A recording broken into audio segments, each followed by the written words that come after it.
Assalamu alaikum, dear Nazreen. In this powerful new episode, we open inside the majestic Bursa palace where Aspoka sits alone in her chamber, perched on the edge of her grand bed. Her fingers gently trace the exquisite necklace gifted by Sultan Orhan. She holds it close to her heart, her eyes filled with a storm of emotions as memories flood her mind. She remembers the Sultan's deep voice saying, I have stepped forward to spend my entire life with you. I trust you so completely that I can place a sword between us on this very bed and sleep with my back turned towards you. A soft, bittersweet smile touches her lips. She whispers to herself, loving you, my Sultan, is the most difficult thing in this world before carefully placing the necklace on her pillow and staring into the distance with longing. Meanwhile, in another luxurious chamber, Nilofa Hatun sits restlessly awaiting the Sultan's arrival. She glances tenderly at her young son sleeping peacefully in the cradle. The moment she hears the Sultan's approaching footsteps, she quickly lies down, closes her eyes, and pretends to be fast asleep. Sultan Orhan enters the room quietly, sees her resting form, and gently lies down beside her, the weight of empire heavy on his shoulders. The night passes and the next morning dawns bright over the hills. Deep in the dense forest, we see Abdul Rahman running desperately, his breath ragged as Byzantine soldiers chase him relentlessly. Exhausted, he stops in a small clearing. The soldiers, equally tired, halt as well. Just as Abdul Rahman prepares to launch a final attack, Kantarali emerges from the trees shouting, We are here, brother. From the opposite side, Despine arrives with her warriors and hides among the foliage to observe. Kantarali wastes no time and begins firing arrows at the Byzantine troops. Seeing him, Abdul Rahman calls out with fierce joy, So your eyes have finally opened, Kantarali. He then charges forward like a lion. Suddenly, the mighty Torhan bursts onto the scene with a thunderous roar and attacks the enemy soldiers. Despine mutters in frustration, Curse this! Where has this madman appeared from? In mere moments, the combined force of Toran, Abdul Rahman, and Kantarali slaughters every last Byzantine soldier. Victorious, Kantarali rushes to Abdul Rahman, and the two embrace tightly, laughing like brothers reunited on the battlefield. Watching from afar, Despine orders her men, We return to the emperor at once. Torhan, still breathing heavily from the fight, approaches. Abdul Rahman teases him, You left no infidel alive for us, Torhan. Did you become so furious on our behalf? Torhan replies with a grin, Pray that I actually left a few. Kantari jokes, You have gathered every single kafir on your head, brother. Torhan then asks seriously, How did you handle Eidos Abdul Rahman? Abdul Rahman answers, Being an enemy of the Ottomans is never easy. I memorized every stone, every weakness of that fortress while I was inside. Torhan nods, We too made Eidos bow its head. Their commander, despite fighting bravely, revealed all their secrets. Abdul Rahman declares with fire in his eyes, Let us go to the Sultan and inform him. Our swords must not remain idle without infidels, and our brave hearts must not rest without jihad. He adds excitedly, And I carry another very important piece of information that will greatly please our Sultan. Kantarali warns, But brother, escaping Eidos was no simple task.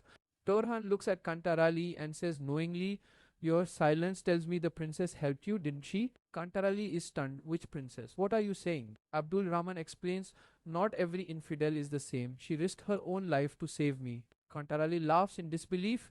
After I left, what kind of drama have you been cooking up, brother? Abdul Rahman smiles. I will tell you everything on the way. The three warriors move forward together with renewed strength. Meanwhile, in the lively Bursa marketplace, Yigit moves stealthily in disguise, observing every corner. He stops when he sees Erez Hatun at a shop, furiously scolding the henna artist. Wasanusta, did I not tell you clearly? You stubbornly insisted on preparing Fatima Hatun's henna yourself. Where is it now? The henna ceremony is this very evening. Finish it by dusk or no one will save you from my hands. The terrified artist assures her it will be ready. As Era storms off, Yigit whispers darkly to himself, So tonight is your henna night, Fatima. On the other side of the city, Sultan Orhan arrives at the negotiation grounds accompanied by Aspoka. Soon the Byzantine Emperor Damir Khan and Mehmet also reach the grand table. Greetings are exchanged coldly. The emperor mocks, You will only bring harm to me. Sultan Orhan replies with steel in his voice, Not like Boran Sahib, like Yigit. I will not leave him burning in mere fire. I will consume him with my own wrath. The emperor's face twists in rage. Suddenly, Nikos Papas arrives with guards and accuses Sultan Orhan and my dear aunt, You deceived me in the Kanka. If you do not accept my conditions, you will be the ones deceived on the battlefield. Sultan Orhan stands tall. Here is the man and here is the field. War or peace, decide your fate. The emperor retorts, Let destiny decide. At that moment, a soldier whispers urgent news into Mehmet's ear. Tension fills the air. Deep in the forest, Damir Khan's soldiers stand ready when Evanos arrives with Zarkute, Tamir Buga with Alibi, and Shamal Dursun from different directions. Zarkute greets them warmly, but the soldiers draw their swords. Zarkute commands, "Go drop your weapons and stand with us." A soldier refuses, "We do not surrender, will be pledged to Dursun Sahib." A fierce battle erupts with wooden staffs and swords. Zarkute, Evanos, Shamal, and the others fight valiantly, beating Damir Khan's men decisively. Shamal shouts, "We will break the hands of those who raise them against our elders." After victory, Dursun steps forward and addresses the defeated soldiers. "As leader of Karasi, I command you to stop this madness. Instead of becoming killers of your own brothers by allying with infidels, strengthen your ranks against the Byzantines. Will you follow the path of my elder brother who joined hands with them?" One loyal soldier declares, "I follow only Damir Khan. I will never pledge to a traitor." He tries to flee. Dursun aims an arrow but lowers it. Evanos warns, "He will inform your father and brother." Dursun replies calmly, "They will know soon enough. The arrow has already left the bow." Zarkute says, "We did right, Dursun. But this will divide Karasi." Dursun replies with heavy heart, "For my father and elder brother, Dursun no longer exists. I stand alone on the path I believe is true." Evanos comforts him, "We are your brothers now." Dursun smiles, "Aiwala." Zarkute reminds them, "For tonight is the henna ceremony and tomorrow is the wedding. Once this is done, we will also solve your matter with Halima Hatun, just like we brought Fatima." Dursun's eyes light up with hope as they ride off together. Back in Bursa, the palace prepares for a grand henna night. Music echoes, lights glow, yet political storms gather. Sultan Orhan receives urgent news, his face turning grave. Abdul Rahman, Torhan, and Kantarali arrive at the gates with victory and secrets. Idiot lurks in the shadows watching Fatima. Aspoka and Nilüfer stand nearby, tension simmering. The Emperor's threats, hidden alliances, betrayals, and a possible assassination attempt hang heavy in the air as this episode draws to a tense close. In the name of the one who holds the heavens and the earth in the palm of his decree, in the name of the one whose mercy descends upon the broken and whose wrath falls upon the arrogant, we begin. And peace be upon those who listen with patience, for tonight the story does not wait for anyone. Tonight the walls of Borsa hold their breath. The candles flicker in the chamber of Asporça, and she sits upon the edge of her bed, her fingers resting upon a necklace that catches the dim light like a captured star. She does not move. She does not speak. She only looks upon that necklace, turning it slowly in her hands, watching the way the gold catches shadow and flame in equal measure, and her mind is no longer in this room. Her mind is in the cave. The cave where the wind howled outside and the world shrank to just two souls, and the Sultan stood before her with a voice that was not commanding but tender, the kind of tenderness a warrior only shows when he has decided that the person before him is worth more than any fortress. She remembers his words. She remembers the exact way his lips shaped them, the way his eyes held hers with an honesty that frightened her more than any blade ever could. He had said, "I have taken the step to spend my life with you. I trust you so deeply that I would place my sword between us on the bed and turn my back to you and sleep." And in that moment she had understood that this man, this sultan who carved kingdoms from the bones of empires, was offering her something no army could conquer, something no treaty could purchase. He was offering her his unguarded back. He was offering her the one vulnerability a warrior never reveals. And she had not known what to do with it then, and she does not know what to do with it now. She places the necklace gently upon the pillow beside her, as though it is a living thing, as though it might shatter if she is careless. And she whispers to the darkness, to the walls, to no one and everyone at once, "Loving you is the hardest thing I have ever done." The words dissolve into the silence of the chamber, and the candle flickers once as though even the flame heard her and did not know how to respond. And in another chamber, not far from where Asporça sits in her quiet war with her own heart, Nilüfer Khatun waits. She sits upon the edge of her own bed, and her eyes move to the cradle beside her where her son sleeps, small and perfect, breathing in the rhythm that only the innocent possess, that steady rise and fall of a chest unburdened by the weight of thrones and betrayals and borders drawn in blood. She watches him for a long moment, and there is something in her face that is both fierce and fragile, the look of a mother who knows that the world her son will inherit is not gentle, who knows that the lullabies she sings tonight will one day be replaced by the sound of war drums. She hears footsteps, heavy, deliberate, the unmistakable gait of a man who carries the weight of nations in his stride. The Sultan is coming. Nilüfer moves quickly, pulling the covers over herself, closing her eyes, steadying her breathing into the practiced rhythm of sleep. She does not want him to see her waiting. She does not want him to know that she counts his footsteps every night, that she measures the hours of his absence the way a general measures the distance between his army and the enemy. The door opens. Sultan Orhan steps inside, and the room changes. The air itself seems to tighten, as though even the atmosphere recognizes authority when it enters. He looks upon Nilüfer, sees the closed eyes, the steady breathing, and he does not disturb her. He removes his outer robe, folds it with the care of a man who has spent a lifetime preparing for the next battle, and lies down beside her. And in the darkness, with her eyes still closed, Nilüfer allows herself the smallest smile, a smile no one will ever see, a smile that says, "I am here and you are here, and for this one moment the world outside these walls does not exist." Then the night passes. The way all nights pass in times of war, too quickly for those who find peace in them, too slowly for those who dread the dawn. And when the first light breaks over the hills surrounding Borsa, when the birds begin their calls from the branches of ancient oaks and the mist rises from the valleys like the ghosts of old battles, we do not find ourselves in the safety of the palace.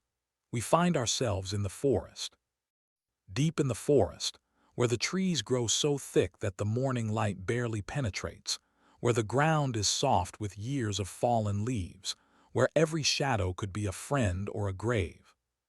Abdul Rahman is running.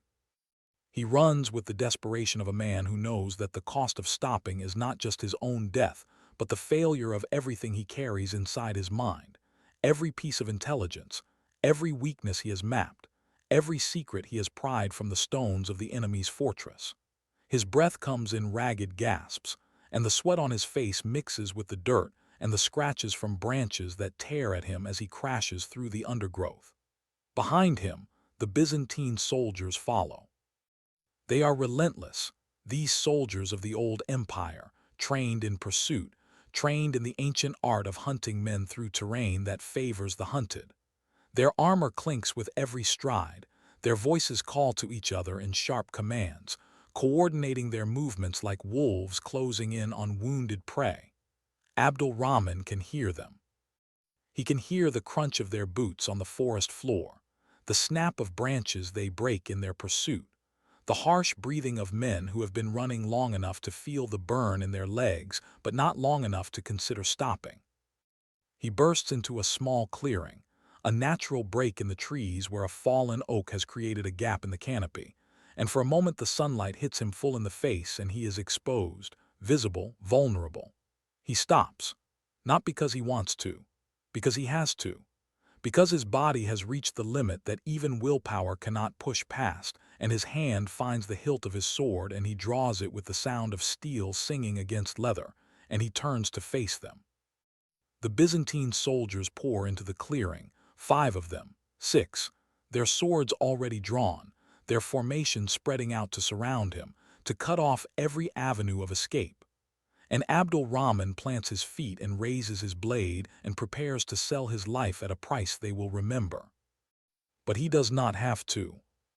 Because from the tree line to his left, an arrow cuts through the morning air with a sound like tearing silk, and it buries itself in the shield of the nearest Byzantine soldier, and a voice calls out, strong and clear, and carrying the unmistakable confidence of a man who has arrived exactly when he intended to arrive. We are here. Kentrali steps from the shadows of the forest, his bow already nocked with a second arrow, his eyes scanning the clearing with the practiced calm of a hunter who has spent his life reading the movements of prey. He releases the second arrow before the Byzantines even fully register his presence, and it finds the gap between a soldier's helmet and his collar, and the man drops without a sound. Abdul Rahman, despite everything, despite the exhaustion and the fear and the burning in his lungs, cannot help but let the ghost of a smile cross his face. He calls out, his voice carrying the dry warmth of a bond forged in countless battles. "So you have finally opened your eyes, Kentrali. How generous of you to join us." And before the Byzantines can regroup, before they can adjust their formation to account for this new threat, before they can even shout a warning to each other, a third presence announces itself. Not with arrows, not with words, but with the sound of a blade meeting flesh, the heavy, wet sound that haunts the dreams of every soldier who has ever heard it. Tarhan emerges from the opposite tree line like a force of nature, like the physical manifestation of the wrath that the Ottomans carry in their blood, and his sword is already moving before his feet have fully settled on the ground. The first Byzantine soldier falls before he even sees Tarhan's face. The second manages to raise his shield, but Tarhan's blow splits it from rim to center and continues through to the arm beneath, and the soldier's scream is cut short by the backswing that takes him across the throat. Tarhan does not stop. He does not pause between kills. He moves through the clearing with the terrible efficiency of a man for whom combat is not a skill but a language, the only language he has ever been truly fluent in. And from the shadows of the deeper forest, hidden behind a cluster of birch trees where the bark peels white like old parchment, Despina watches. She watches Tarhan cut through her soldiers the way a scythe cuts through wheat, and her lips pull back over her teeth in something that is not quite a snarl and not quite a curse but lives somewhere in the space between the two. "A curse upon them," she hisses. Where did they come from? How do they always come? And the question is not merely tactical. It is existential. Because every time she thinks the Ottomans are cornered, every time she believes the trap is closed and the prey is caught, they produce another warrior from the shadows, another blade from the darkness, another miracle from the depths of a faith she does not understand and cannot predict. The last Byzantine soldier falls. He falls the way all last soldiers fall, with the desperate knowledge that no one will come after him, that he is the final barrier between the enemy and the void. And when Tarhan's blade finds him, it is almost merciful in its swiftness.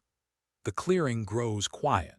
The birds resume their songs, indifferent to the blood that soaks into the earth beneath them, indifferent to the bodies that will feed the roots of the ancient trees. And in that quiet, Kentrali crosses the clearing with long strides, his bow now slung across his back, his arms opening wide, his face breaking into the kind of smile that only exists between men who have pulled each other from the jaws of death so many times that the act has become almost casual. "My lion," he says, and he wraps his arms around Abdul Rahman with a force that nearly lifts the man from his feet, and Abdul Rahman returns the embrace with equal strength. And for a moment the two of them stand there in the dappled sunlight, in the middle of a clearing littered with the evidence of violence, holding each other with the tenderness of brothers who have never needed to say the word love because they have demonstrated it in 1,000 ways that words could never capture. Despina watches this too. She watches the embrace and something in her face shifts, not softening but calculating, because Despina is always calculating, always measuring, always searching for the angle that will turn today's defeat into tomorrow's advantage. She turns to the soldiers beside her, the few she kept in reserve, the few she was wise enough not to commit to the pursuit. "We are leaving," she says. "We are going to the Emperor." And her voice carries the flat certainty of a woman who has learned that survival is more important than pride, that living to fight another day is the only strategy that never fails. And in the clearing, Tarhan is still fighting, not because there are enemies left, but because the rage in him has not yet burned itself out. He strikes at the body of a fallen soldier with a force that is excessive, unnecessary, the kind of force that speaks not to tactical need but to something deeper, something personal, something that has nothing to do with this clearing and everything to do with every betrayal, every insult, every moment of weakness that the enemies of his people have exploited. Abdul Rahman watches him, and there is no judgment in his eyes, only understanding. He calls out gently, "Did you give Tarhan Sirdar a reason to be angry? He has left no infidel for us to fight." And the words are light, but the meaning beneath them is heavy, because Abdul Rahman knows that Tarhan's rage is not a weakness but a weapon, and a weapon that cannot be controlled is more dangerous to its wielder than to its target. Tarhan stops. He stands over the last body, his chest heaving, his sword dripping, and slowly, the fire in his eyes banks from a blaze to embers. He turns to them, and when he speaks, his voice is rough, as though the words have been dragged across gravel before leaving his throat. Pray that I stop when I did. And then, almost as an afterthought, the ghost of dark humor passing across his features. Pray that I left this many. Kentrali shakes his head, but there is admiration in the gesture. The admiration of a man who knows his own limits and recognizes that Tarhan's limits exist in a different realm entirely. Very well, he says, but you have gathered every infidel upon your head again, brother. You always do. Tarhan does not deny this. He simply wipes his blade on the cloak of a fallen soldier and sheathes it, and the sound of steel sliding into leather is like the closing of a door, like the end of a sentence that was written in blood. Then Tarhan asks the question that matters. How did you manage Eidos? How did you get inside, and more importantly, how did you get out? Abdul Rahman's face changes. The weariness is still there, the exhaustion, but beneath it something else surfaces, something bright and sharp, the satisfaction of a man who has accomplished something that everyone told him was impossible. Being an enemy of the Ottomans is not easy, he says, and his voice carries the weight of personal experience, the weight of having walked through the enemy's fortress with enemy eyes watching his every step. I told you to stay alert. And while you were alert, while the Byzantines were watching the walls and the gates and the roads, I was watching everything else. Every stone, every crack, every weakness. I carved the map of that fortress into my mind the way a sculptor carves marble. I know where the walls are thin. I know where the foundations are weak. I know where the guards change and how long the gap between shifts lasts. I know which doors are barred from the inside and which are barred from the outside.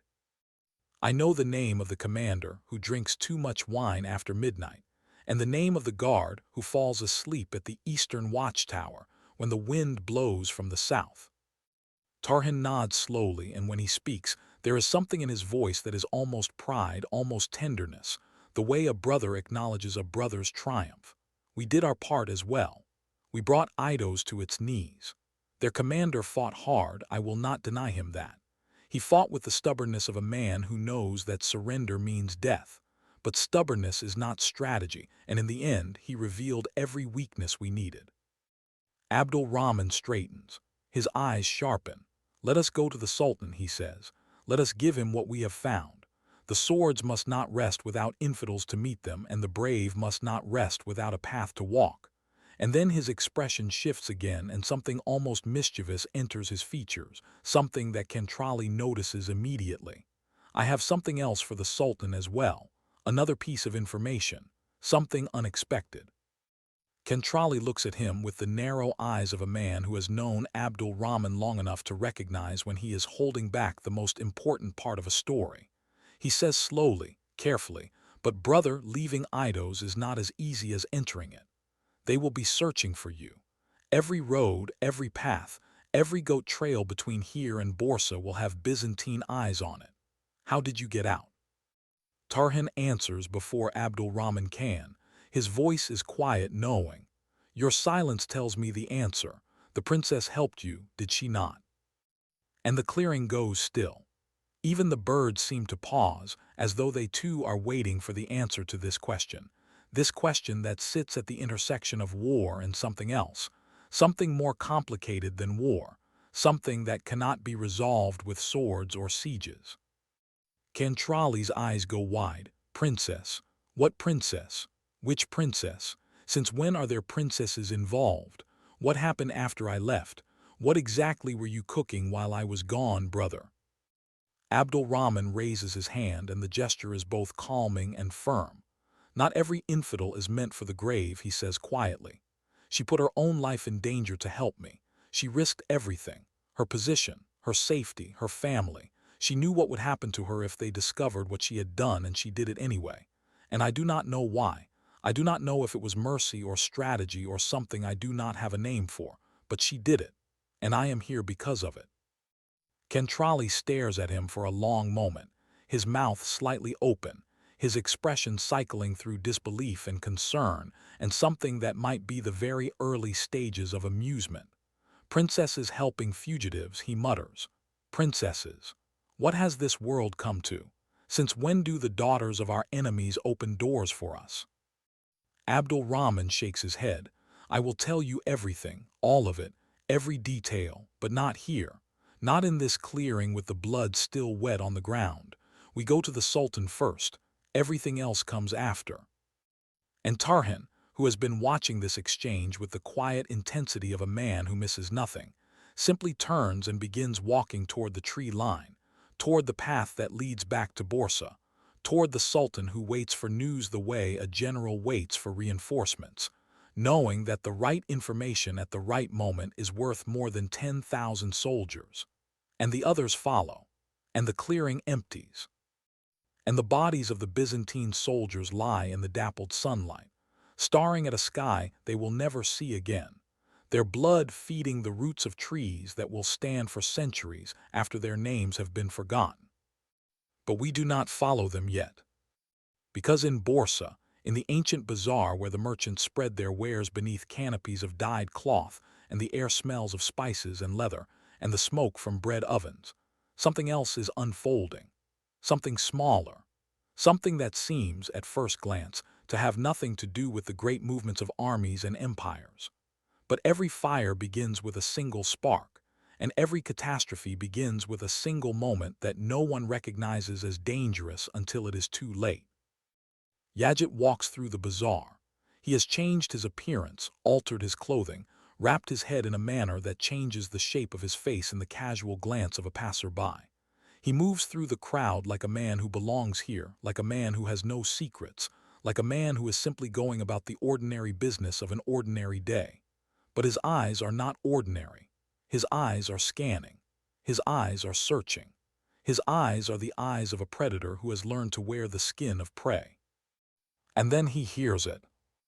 A voice, a woman's voice, sharp with frustration, loud enough to carry over the hum of the bazaar, the kind of voice that belongs to someone who is accustomed to being obeyed and has temporarily been denied that obedience. He stops. He listens. He turns his head just enough to locate the source without drawing attention to himself, and he sees her. Iraz Khatun stands before a merchant's stall, her posture rigid with displeasure, her finger pointing at the merchant with the accusatory precision of a woman who has been let down, and intends to make certain the person responsible understands the full weight of their failure. Hassan Ustad, she says, and her voice could strip paint from walls. Did I not tell you, did I not warn you? You could not handle this. I said it clearly. I said you would not be able to manage it, but no, you insisted. You swore upon your mother's name that you would have everything ready. Fatima Khatun's Mehndi is tonight. Tonight, do you understand? The sun will set and the women will gather and the bride will sit with her hands open and there will be nothing. Nothing. Because you, Hassan Ustad, because you decided that promises are things you make in the morning and forget by afternoon. Listen to me carefully. You will have the Mehndi preparations ready by evening. Every color, every pattern, every ingredient. Or I swear by everything I hold sacred, no one on this earth will be able to save you from what I will do. The merchant, a man whose face suggests he has survived many storms but perhaps not one quite like Iraz Khatun, nods rapidly. Yes, Iraz Khatun. Yes, by evening, I swear it. By evening everything will be ready. I give you my word. Iraz Khatun looks at him for one more moment. A moment designed to ensure that her word has landed with its full weight. And then she turns and sweeps away through the bazaar with the decisive stride of a woman who has extinguished one fire and is already mentally cataloging the next 12 that require her attention. And Yajit, standing in the shadows between two stalls, watches her go. And then he speaks, so quietly that only the air around him can hear. So tonight is your Mehndi, Fatima. Tonight. And the words are soft, almost gentle, but there is something beneath them that is not gentle at all, something coiled and patient and cold, something that has been waiting for exactly this piece of information the way a snake waits for the mouse to step within striking distance. We leave him there.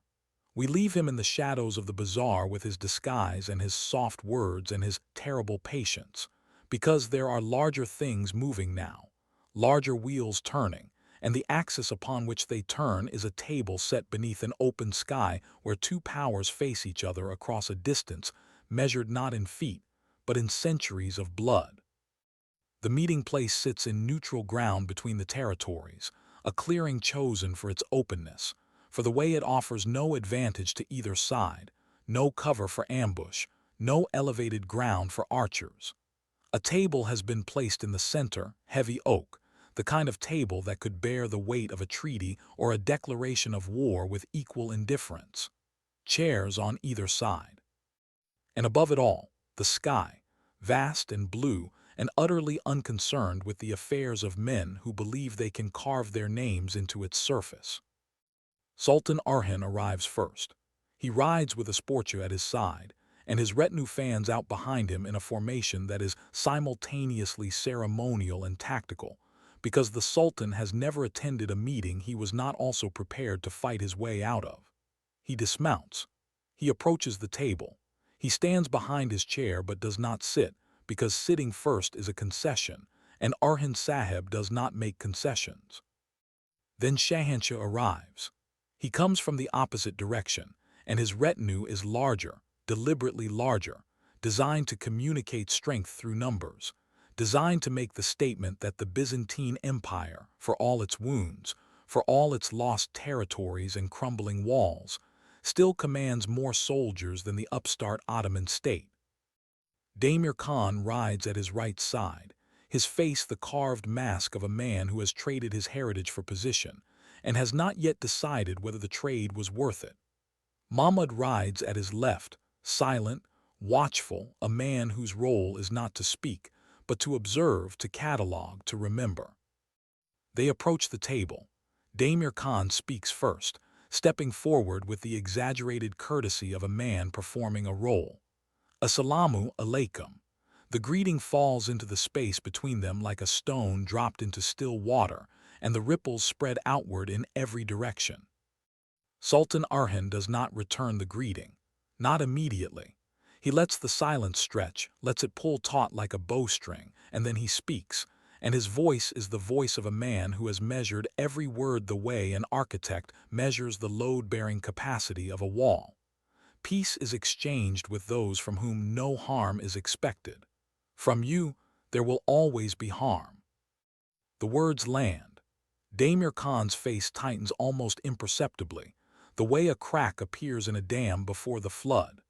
Şahinşah's expression does not change at all, which is more disturbing, because the absence of reaction in a man like Şahinşah does not indicate the absence of feeling but the presence of control so absolute that it borders on the inhuman. Şahinşah speaks. Like Boran Sahib you remain proud, like Boran Sahib you will fall. And Sultan Orhan's response comes without hesitation, without pause, without the slightest tremor. Like Yapacak, he says. Like Yapacak, I will not leave him smoldering on the fire of his own treachery. I will burn him with the fire of my own wrath. And the distinction is important, the distinction between a passive watching and an active destruction, between allowing a traitor to consume himself and choosing to be the flame that consumes him. It is the distinction between a ruler who reacts and a ruler who acts, and Orhan Sahib has always been the latter. Şahinşah's composure cracks, not visibly, not in any way that a casual observer would notice, but in the depths of his eyes, in the microscopic tightening of the muscles around his jaw, something shifts. Something that was confident becomes something that is calculating, and calculation in a man like Şahinşah is always the precursor to danger. And then, as though the tension at the table needed another element, another volatile ingredient added to an already explosive mixture, Şahinşah arrives. The younger Şahinşah, the nephew, the one who carries in his blood the claim to a throne that his uncle occupies with increasing unease. He comes with Nicola's pap at his side, the representative of a church that has learned to wield influence the way a poisoner wields a vial, carefully, precisely, and always with plausible distance between the hand and the deed. He stops at the edge of the meeting space. His eyes find Sultan Orhan first, then Asporça, and something in his face shifts when he sees her, something that is part recognition and part resentment, and part the complicated tangle of emotions that comes from family bonds stretched across enemy lines. He speaks, and his voice carries the brittle edge of youth that has been forced to grow up too quickly. "Sultan Orhan," he says, "and my beloved aunt, you deceived me at the monastery. You made me believe one thing and did another. You used the sanctity of holy ground as a cover for your maneuvering, and I will not forget it. But know this. If you refuse my terms today, if you reject what I offer, the ones who will be deceived on the battlefield will not be me. They will be you." Sultan Orhan does not blink. "Here is the man," he says, gesturing to the open ground around them. "And here is the battlefield. Choose, negotiation or war." The words are not a threat. They are a menu. They are the calm presentation of options by a man who is equally comfortable with either choice and wants his opponent to know it. Şahinşah the elder speaks again. "War or peace," he says. "Then let us decide the fate we are both hurtling toward. Let us stop pretending that this table can hold the weight of what lies between us." And in this moment, as the words hang in the air between the two sides, as the tension builds toward a crescendo that feels inevitable and irreversible, a soldier approaches. He comes from the Byzantine side, moving quickly but not running, the disciplined pace of a man who carries urgent news but knows that urgency displayed is advantage surrendered. He reaches Mahmud's personal guard and leans close, whispering words that no one else at the table can hear. The guard's face changes. The guard moves to Mahmud and whispers again, and Mahmud's eyes widen by a fraction, and something passes across his features that could be alarm or could be the sudden rearrangement of a plan that has just encountered an unexpected variable. But we do not learn what the message contains. Not yet, because the story does not give us everything at once. The story parcels out its revelations the way a commander parcels out his reserves, holding back the decisive force until the moment when its deployment will have the maximum impact. And while the words flow at the negotiation table, while the rulers measure each other across the oak surface like duelists measuring the distance to the first lunge, something else is happening in the forest. Something that will reshape the landscape of loyalty and power in ways that none of the men at that table can yet imagine. In a clearing deeper in the forest, far from the main roads, far from the patrols of either side, the soldiers of Demirhan are gathered. They are a substantial force, these men, hardened fighters who have followed Demirhan's banner through campaigns that tested their endurance and their faith in equal measure. They stand in loose formation, some sitting, some sharpening weapons, some simply waiting with the practiced patience of soldiers who have learned that war is 90 parts waiting and 10 parts violence. They do not know what they are waiting for. They only know that Demirhan told them to wait here, and so they wait. And then from the tree line to the east, movement. Evranos appears first, stepping from the shadows with the quiet confidence of a man who was born Christian, but has found something in the Ottoman way that speaks to the part of his soul that his birth faith never reached. Beside him walks Jarkute, whose face carries the permanent expression of a man who finds the world simultaneously amusing and disappointing, and who has long since decided that the best response to both conditions is decisive action. They come from one direction. From another direction, Tamir Boga emerges, and with him Albay, and their movements are coordinated with the precision of men who plan this approach down to the minute. From a third direction, Shamal appears, and beside him Dursun whose presence here is the most significant element of all, Dursun who is the son of one world and the conscience of another, Dursun who has made the hardest choice a man can make, the choice to stand against his own blood in the service of what he believes is right. Jarkute steps forward. His voice carries across the clearing, calm, measured, carrying the warmth of a greeting that is simultaneously genuine and tactical. Assalamu alaikum. The reaction is immediate. Every soldier in the clearing reaches for his weapon. Swords slide from sheaths, spears are gripped with white-knuckled hands, bodies shift into fighting stances with the fluid muscle memory of men who have been trained to respond to surprise with steel. The clearing, which moments ago was a place of idle waiting, transforms into a bristling forest of blades. Jarkute does not flinch. He does not reach for his own weapon. He simply stands there, letting the moment breathe, letting the soldiers see that he is not afraid, that their blades do not concern him, that he has come here not to fight but to offer something that fighting cannot provide. Soldiers, he says, and his voice is the voice of a man who has stood in front of hostile crowds before and walked away from every one of them. Put down your weapons. Come, stand behind us. The war you think you are fighting is not the war that is actually being fought. The enemy you think you serve is not the ally he pretends to be. Put down your weapons and let us show you a different path. One soldier, Demir Khan's most trusted captain, steps forward. His face is hard, his jaw set, his eyes burning with the particular fire that comes from loyalty that has never been tested and therefore has never had the chance to discover its own limits. We do not surrender our weapons to anyone, he says. We will not give allegiance to Dursun Serdar. We will not betray the man we have sworn to follow. Jarkute raises one eyebrow. Is that so? And then, with a movement that is almost casual, almost lazy, he reaches behind his back and draws out a thick wooden staff, a danda, solid oak, polished by use, heavy enough to break bone but light enough to swing with speed. And behind him, Shamal and Tamir Boga and Evranos and all the rest do the same, pulling their staffs from where they were concealed, holding them with the easy grip of men who have used these weapons before, who know exactly how much force is needed to persuade and how much is needed to punish. Then you will be persuaded the hard way, Jarkute says. And his smile in that moment is the smile of a man who has been looking forward to this. The soldiers of Demir Khan charge.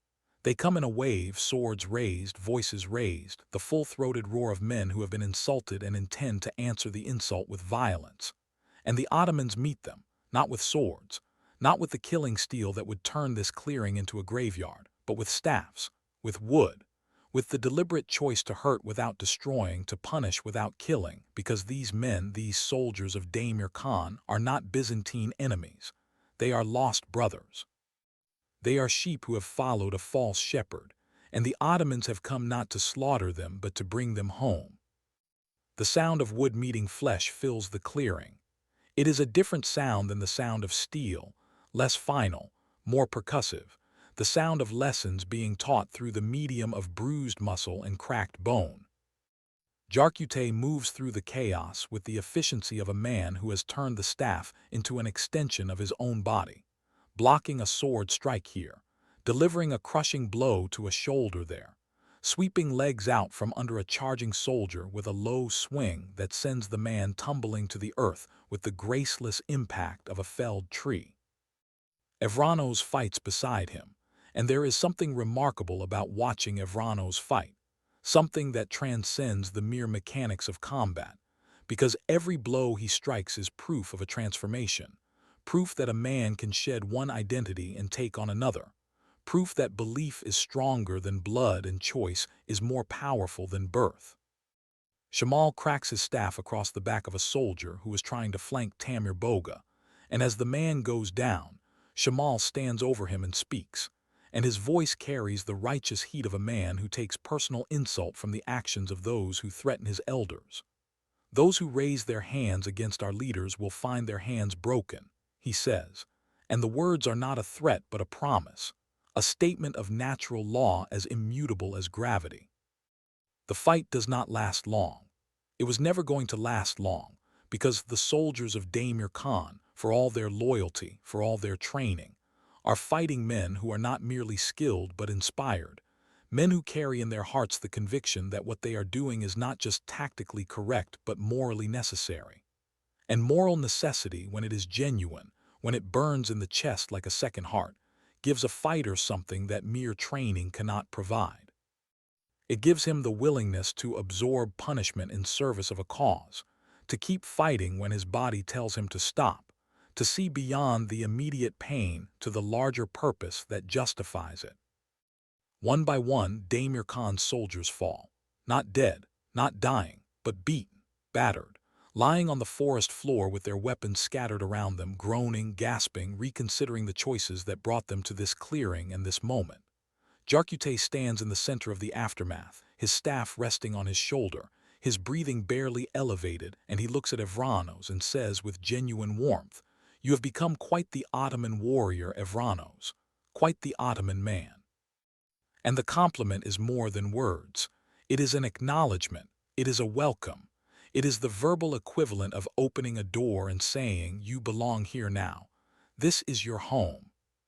Then Dursun steps forward, and everything changes. Because Dursun is not just a warrior. Dursun is a symbol. Dursun is the son of Karasi, the brother of Damir Khan, the blood relative of the very man whose soldiers lie groaning on the ground. When Dursun speaks, he speaks not as an outsider delivering an ultimatum, but as a brother delivering a plea, and the difference is everything. As the leader of Karasi, he says, and his voice carries the weight of a title he has claimed not through conquest but through conviction, "I command you to stop. Stop and listen. Stop and think. Think about what you are doing. You have allied yourselves with Byzantines, with the enemies of your faith, with the enemies of your people. You have taken the hand of the infidel and called it brotherhood, and you have turned your swords away from the enemy and toward your own kin. Is this what you swore to do? Is this the oath you took when you first picked up a sword and called yourself a soldier? Our fight should have been shoulder to shoulder against the Byzantines. Our swords should have been pointed outward, not inward. Instead, my brother, my own blood, has chosen to walk a different path.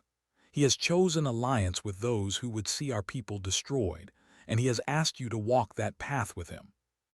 I am asking you now here in this clearing with the blood still wet on your lips and the bruises still fresh on your bodies to choose differently. Choose the path of righteousness. Stand behind me. Honor the oaths you made not to a man but to a cause. What say you? Are you with me?" The silence that follows is the loudest sound in the forest. It is a silence that contains within it the internal struggle of every soldier on the ground, the war between loyalty to a commander and loyalty to a principle, between the comfort of following orders and the terrifying freedom of making a moral choice. And for a moment, for one long, trembling moment, it seems as though the silence might break in Dursun's favor, as though the weight of his words might tip the scales, as though righteousness might win simply by being spoken aloud. But then Damir Khan's captain rises to his feet. He is bloody, he is beaten. One eye is swelling shut and his lip is split, and his right arm hangs at an angle that suggests something is cracked if not broken. But his voice is clear and his defiance is intact, and when he speaks his words fall into the silence like stones into still water. "I stand with Damir Khan Sirdar. I will never give allegiance to a traitor like you. Never." And the word traitor lands like a blow, harder than any staff strike, because it is the word that Dursun feared most, the word that transforms his act of conscience into an act of betrayal, the word that makes him the villain of a story in which he is trying to be the hero. And then the captain runs. He turns and he runs into the forest, crashing through the underbrush with the desperate energy of a man who knows that the information he carries is more valuable than his own life, who knows that if he can reach Damir Khan, if he can deliver the news that Dursun has raised his hand against his own brother's soldiers, the consequences will ripple outward like the shockwaves of an earthquake. Dursun reaches for his bow. His hands move with the automatic speed of a lifelong archer, knocking an arrow, drawing the string, sighting down the shaft at the retreating figure. His arms are steady. His aim is true. The shot is there. The shot is easy. The distance is closing but still within range, and Dursun knows, with the cold certainty of a man who has made this shot 1,000 times, that he can put the arrow between the captain's shoulder blades before the man reaches the first tree line. But he does not release. His arms tremble, not from exhaustion, not from the strain of the draw, but from something deeper, something that lives in the space between what a man can do and what a man can bear to do. The captain is a traitor to the cause Dursun believes in, but the captain is also a soldier who is being loyal to the only commander he has ever known. The captain is wrong, but the captain is not evil. And Dursun, standing there with the arrow pointed at the man's back, discovers something about himself that he did not know before this moment. He discovers that there is a line he will not cross. He discovers that the cause he serves has limits, and those limits are defined not by strategy but by something older, something that predates strategy and will outlast it. He lowers the bow. The arrow drops. The captain disappears into the forest, carrying his message, carrying the news that will set in motion a chain of events that none of them can fully predict. Evranos watches. His face is grave. He will tell your father and your brother, he says quietly. He will tell them everything. They will know what you have done here today. Dursun nods. He knew this. He knew it when he chose to come here. He knew it when he drew the bow, and he knew it when he lowered it. They would have known anyway, he says. The arrow has left the bow. It has been flying since the moment I chose this path, and it will land where it will land. I cannot call it back. Jarkute places his hand on Dursun's shoulder, and the gesture is firm and warm and carries the weight of a brotherhood that is being forged in this moment, in this clearing, in the aftermath of a battle that was fought with sticks instead of swords because the stakes were too important for killing. You did right, Dursun. What you did today was exactly right. But Dursun shakes his head, and when he speaks, his voice is stripped of everything except the raw truth of a man who has paid for his convictions with his family. This raid will split Karasi in two, he says. My father and my elder brother, for them Dursun is dead now. There is no man named Dursun in their world anymore. I am alone. I have no one. I stand on this path because I believe it is the right path, but I stand on it alone. Evranos steps close, and his voice when he speaks carries the particular authority of a man who also walked away from everything he knew, who also chose a new family when his old family became impossible. That is not true, he says. We are your brothers now. From this moment forward we stand together. You are not alone. You will never be alone again. Dursun looks at him, and something in his face breaks, not like a wall breaking but like a dawn breaking, like the moment when darkness admits that it cannot hold and the light forces its way through. By God, he whispers. By God, Evranos Sahib. By God. And then Jarkute, whose talent for breaking tension is equaled only by his talent for creating it, clears his throat loudly. Well, he says, with the air of a man who has allowed sufficient time for emotional bonding and has now determined that the schedule requires their attention. If you two are quite finished with your declarations of brotherhood, we have places to be. There is work to do. Tonight is the Mehndi. Tomorrow is the wedding. And the world does not pause for feelings, however sincere they may be. He turns to Dursun, and his expression softens just slightly, just enough to show that beneath the impatience and the pragmatism, there is something warmer. And do not look at me like that. Once this business is finished, we will settle your matter too. The way we brought Fatima Khatun home, we will bring Halima Khatun home as well. That is a promise.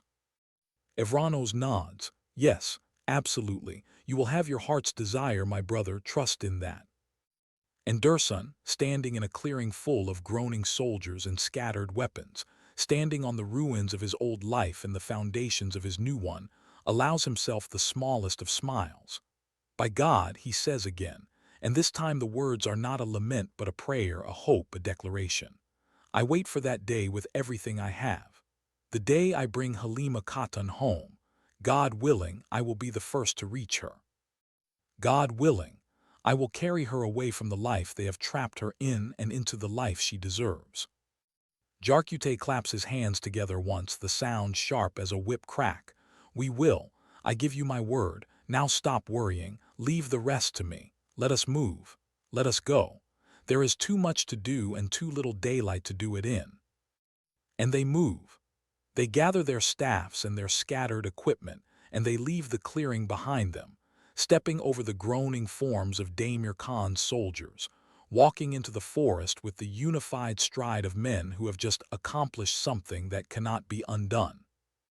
Behind them, the soldiers begin to stir, begin to pick themselves up, begin to gather their scattered weapons and their scattered pride, and some of them will go to Damir Khan and report what happened here, and some of them will lie awake tonight staring at the ceiling and thinking about the words Dursun spoke, and some of them will do both, and the seeds that were planted in this clearing will grow in ways that no one, not Dursun, not Damir Khan, not the Sultan himself, can fully predict. And now we return to the table. The negotiation table where the fate of nations is being weighed on scales made of words. Sultan Orhan stands. He does not sit. He has never sat during this meeting, and his refusal to sit is itself a statement, a declaration that this meeting is not a conversation between equals but an audience granted by a conqueror to a supplicant, regardless of what the supplicant believes. He speaks, and his voice fills the space between them the way water fills a vessel, completely, leaving no room for anything else. "You have brought the Pope's cardinal behind you," he says, and his eyes move from Şahinşah to Nicola's pap and back, measuring the distance between them, measuring the nature of their alliance, measuring the weight of a partnership built on mutual desperation rather than mutual respect. "You have allied yourself with men who wear the cross on their chests and treachery in their hearts. You have taken these turncoats, these men who betray their own blood for Byzantine gold, and you have placed them at your side as though their presence gives you strength. But it does not give you strength. It gives you the appearance of strength, and the difference between appearance and reality is the difference between a painted sword and a sharpened one. One hangs on a wall, the other wins wars." Damir Khan stiffens. His name has not been spoken, but the accusation is aimed at him with the precision of an arrow, and everyone at the table knows it. He starts to speak. "Barhan," he begins, the single word carrying the weight of a response he has been preparing since before this meeting began. But Sultan Orhan cuts him off. "Be silent." His voice does not rise. It does not need to. The authority in it is so absolute, so complete, that silence is not a request but an inevitability. You are not even a party to these negotiations. You stand here because Şahinşah allows you to stand here, not because you have earned the right. The words are surgical. They remove Damir Khan from the conversation with the clean efficiency of a blade removing a limb, and the silence that follows is the silence of a man who has been publicly diminished and has no mechanism for recovery. Sultan Orhan turns back to Şahinşah.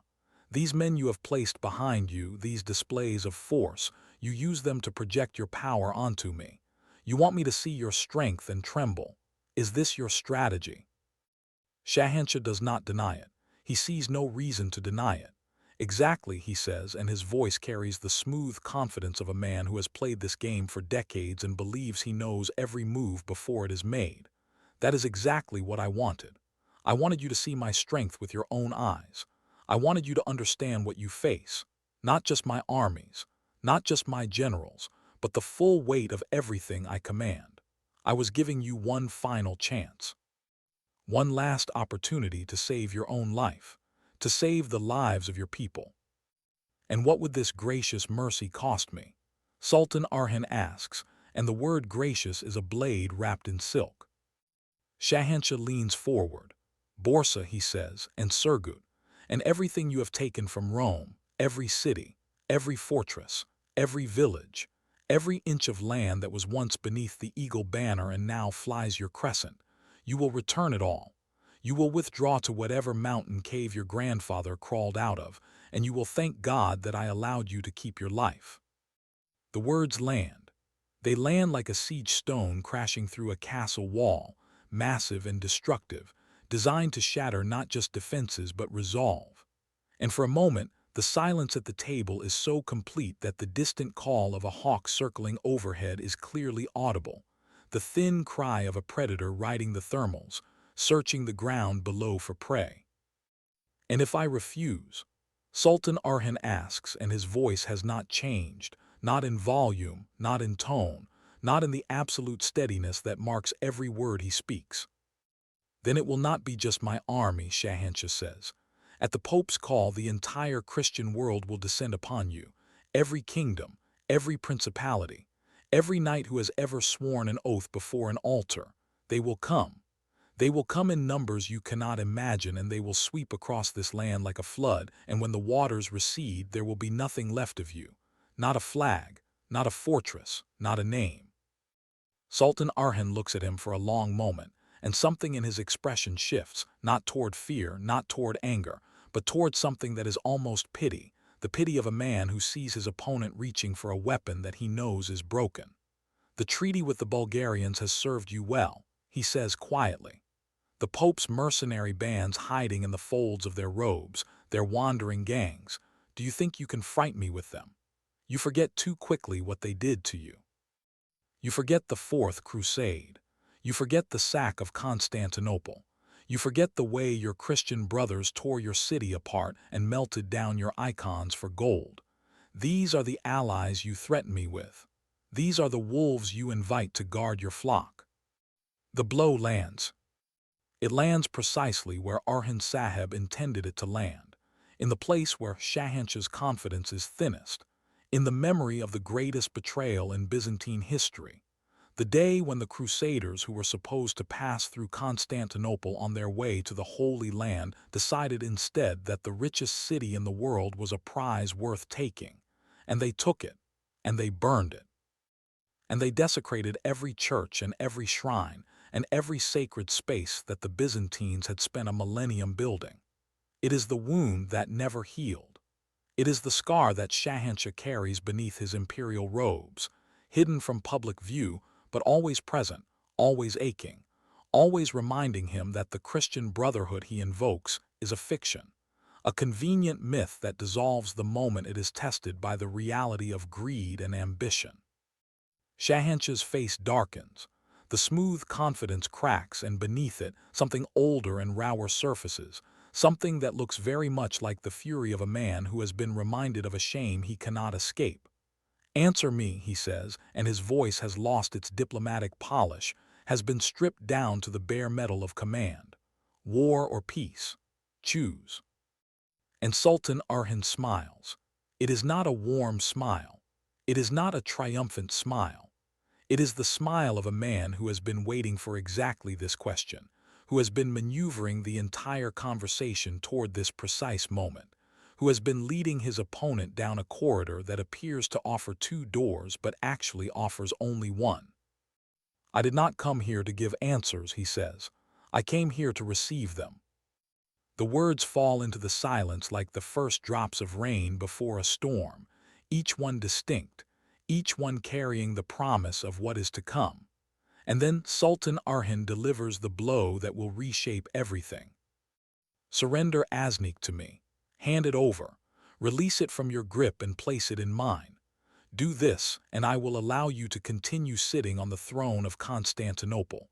Do this, and your life in that crumbling palace will continue for a while longer. The table might as well have been struck by lightning. Every person present on both sides turns to look at the person next to them, and the looks they exchange contain the full spectrum of human reaction to the unexpected, disbelief and calculation and fear and grudging admiration, and the terrible recognition that the game has just changed in a way that none of them anticipated. Because Sultan Orhan has not responded to the ultimatum with a counter-ultimatum. He has responded with a demand that redefines the relationship between the two powers. He has not said, I will defend what I have. He has said, give me more. He has not said, you cannot take what is mine. He has said, what is yours will soon be mine as well. And in doing so, he has communicated something that no amount of military posturing, no number of Bulgarian treaties or papal threats can overcome. He has communicated that the Ottoman Empire is not in retreat. It is not defending. It is advancing. And its advance will not be stopped by threats or treaties or the ghosts of crusades past.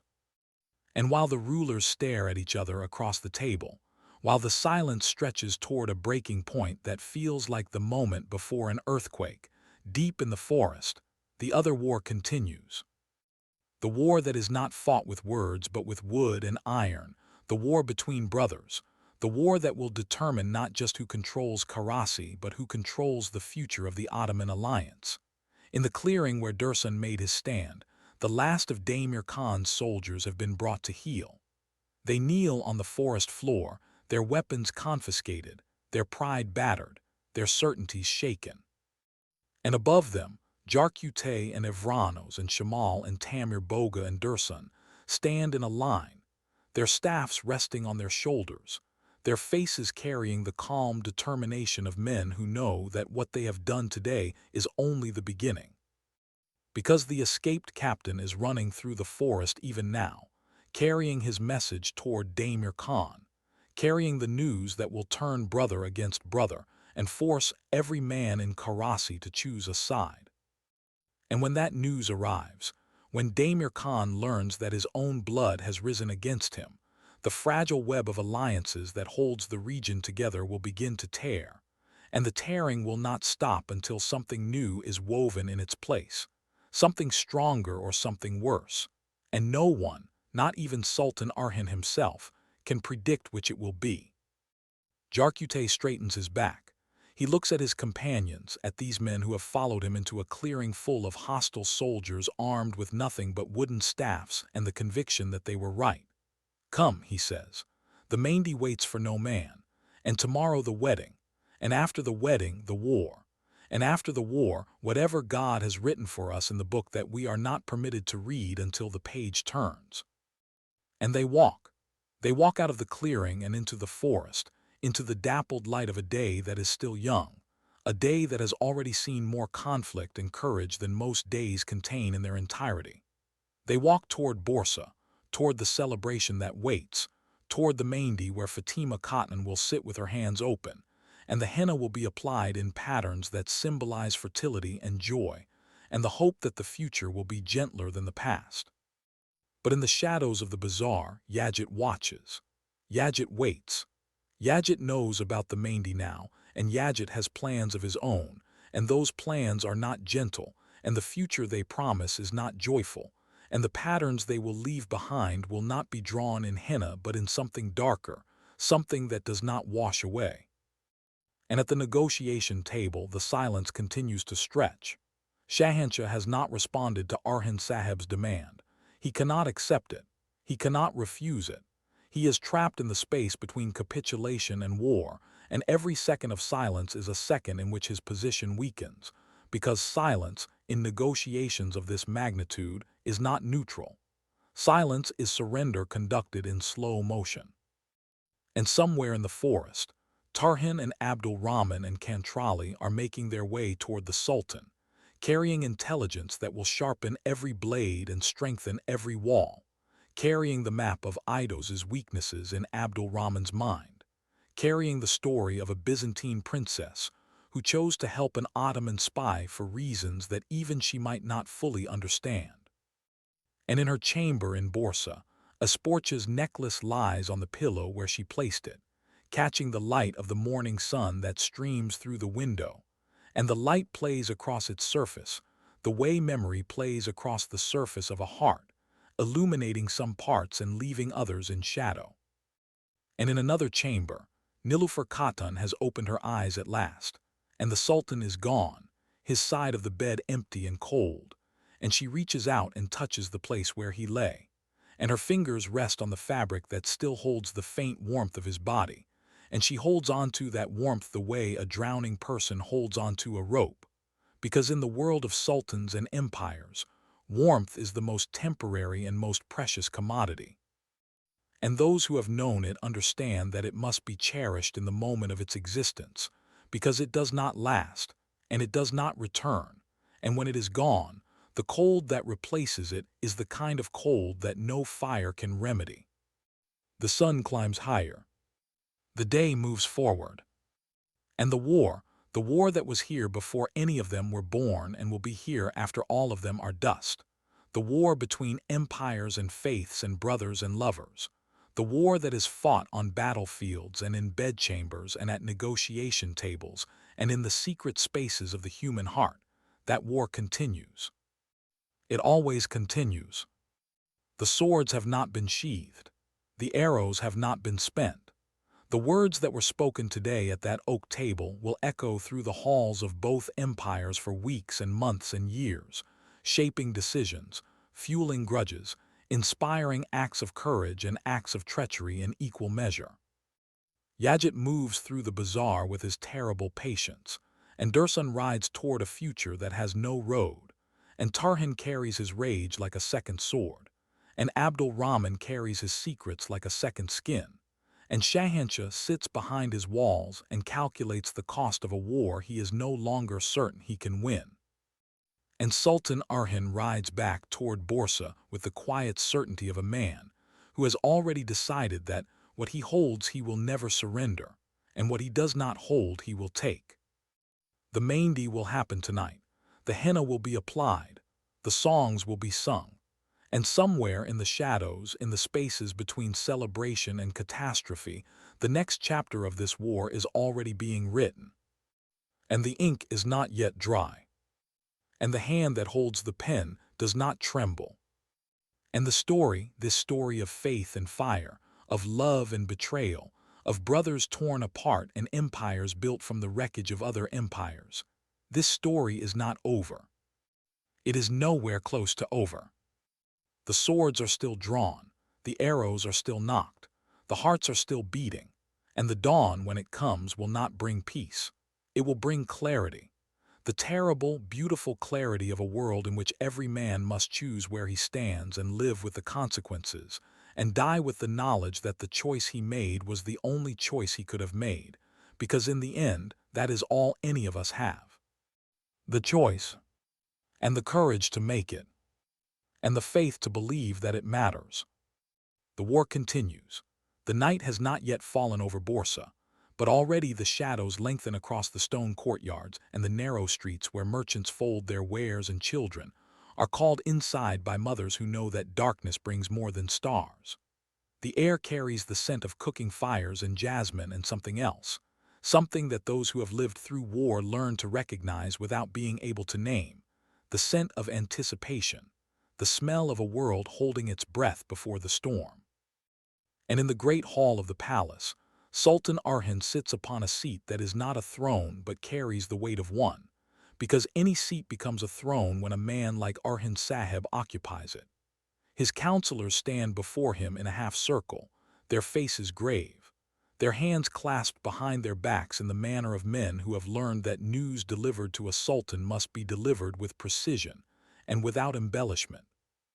Tarhan stands closest to the sultan's right hand, his presence a constant reminder that the distance between the sultan and any threat is measured not in feet, but in the speed of Tarhan's blade. Abdul Rahman has returned, and he stands with the particular stillness of a man who carries intelligence so valuable that its weight is almost physical, pressing down on his shoulders like armor. Kentrali is beside him, his bow unstrung but never far from his reach, his eyes moving across the room with the restless vigilance of a hawk scanning the ground below. And the Sultan listens. He listens as Abdul Rahman describes the fortress of Idos, and his words paint a picture that is more detailed than any map, more precise than any sketch drawn by military cartographers. The eastern wall, Abdul Rahman says, is the oldest section of the fortification. The stones were laid 3 generations ago, and the mortar has begun to fail in 17 distinct locations that I counted. A sustained assault with siege engines positioned on the ridge to the northeast could create breaches within 2 days, possibly less if the weather holds dry and the crews work through the night. The main gate is reinforced with iron bands, but the wood beneath the bands is not oak as it appears from a distance. It is pine, pine that has been painted to look like oak, which tells us that the Byzantine commander is more concerned with appearances than with substance. A battering ram of sufficient weight, operated by men who do not fear arrows, could splinter that gate in perhaps 4 hours of continuous assault. The Sultan nods slowly, and his eyes never leave Abdul Rahman's face, reading not just the words but the man behind them, measuring the confidence of the intelligence against the risks of the mission that will be built upon it. And the garrison, he says. How many men does Idos hold? Abdul Rahman does not hesitate. When I was inside, I counted approximately 400 soldiers in active rotation, but the barracks I observed could hold 600, which means either they have suffered losses they have not yet replaced, or they are holding reserves elsewhere that could be called upon in the event of siege. I believe the former is more likely. The commander, a man named Konstantinos, has the look of a man who is struggling to maintain what he has rather than building towards something greater. His officers defer to him out of habit rather than respect, and the soldiers move through their duties with the slowness of men who have not been properly fed or properly paid in some time. Tarhan speaks, and his voice carries the rough edge of a man who has little patience for analysis when action is available. Then we take it. We take Idos before they can reinforce, before Şahinşah can send support, before the walls grow any weaker or any stronger. Every day we wait is a day they use to prepare. But the Sultan raises one hand, and the gesture is enough to bring silence to the room, because when Orhan Sahib raises his hand, even the air seems to still. There is the matter, he says quietly, of how Abdul Rahman escaped. The room grows very quiet. Abdul Rahman's face does not change, but something shifts in his posture, a slight straightening of the spine, a subtle squaring of the shoulders, the body language of a man who knows that the next words he speaks will be examined from every angle by minds that are trained to find deception in the smallest hesitation. The princess, the Sultan continues, and the word falls into the silence like a stone into deep water. You mentioned a princess. A Byzantine princess who helped you escape from a fortress where your presence should have meant your death. I would hear more of this. Abdul Rahman meets the Sultan's eyes directly, because to look away in this moment would be to invite suspicion, and Abdul Rahman has nothing to hide except the things that are not his to hide. She is called Helena, he says. She is the daughter of a Byzantine noble whose name I did not learn, a man of sufficient standing to place his daughter within the household of the fortress, but not sufficient standing to protect her from the dangers of that placement. I encountered her by chance, or by what seemed like chance, in a corridor of the inner keep where I should not have been and where she should not have found me. And she chose to help you, the Sultan says. A Byzantine princess chose to help an Ottoman spy. Why? Abdul Rahman is silent for a moment, and the silence is not evasion but consideration, the pause of a man who is trying to find words for something that resists easy explanation. I do not know, he says finally. I have asked myself this question many times since I left that fortress, and I have not found an answer that satisfies me. She knew what I was. She knew that my presence there meant danger to her people, to her family, to everything she has been raised to protect. And yet she showed me the passage. She guided me through the tunnels beneath the fortress that even most of the garrison does not know exist. She risked everything, and she asked for nothing in return. Kentrali shifts his weight, and when he speaks, his voice carries the skeptical edge of a man who has seen too many traps disguised as gifts. Perhaps she was setting a trap. Perhaps she was feeding you false information, guiding you toward an escape that would lead you into an ambush. Abdul Rahman shakes his head. If that were true, I would not be standing here. The tunnels she showed me were not false. The exit she led me to was not watched. The information she gave me about the patrol schedules was accurate down to the minute. I tested everything she told me, and everything was true. She did not help me in order to harm me. She helped me because she chose to help me, for reasons that I cannot explain and that perhaps she cannot explain either. The Sultan is silent for a long moment, and in that silence the room seems to shrink, the walls drawing closer, the air growing thicker, the weight of the Sultan's consideration pressing down on everyone present like the hand of fate itself. Then he speaks, and his words are measured, careful, chosen with the precision of a man who knows that every word he utters in this room will be remembered and repeated and analyzed for meanings both intended and unintended. There are those who serve causes, he says, and there are those who serve principles. A person who serves a cause will do whatever the cause requires, because the cause is greater than the individual, and the individual's conscience is subordinate to the cause's necessity. But a person who serves a principle will sometimes act against the cause, because the principle is greater than both, and when the cause and the principle come into conflict, the principle must win. Perhaps this princess, this Helena, serves a principle that her cause has violated. Perhaps she saw something in you, Abdul Rahman, that spoke to that principle, and she could not stand by and watch it be destroyed. Abdul Rahman bows his head slightly. I do not know what she saw in me, my sultan, but I know that I would not be alive without her help, and I know that the information I carry would be lost if she had not made the choice she made. Tarhan's expression is unreadable, but his voice, when he speaks, carries something that might be the very earliest seeds of respect. If what you say is true, then we owe this princess a debt, and debts must be paid. The Sultan rises from his seat, and the movement ripples through the room like a wave through water, every man adjusting his position in response, every body orienting itself toward the central point around which their world revolves. The debt will be remembered, he says. Whether it can be paid is a question for another day. For now, we have a fortress to take and an empire to humble and a wedding to celebrate. And the order in which we accomplish these things is not yet decided. He walks toward the window, toward the view of Borsa that spreads out before him like a kingdom in miniature, and when he speaks again, his voice is softer, more reflective, the voice of a man who is speaking not just to his counselors but to himself.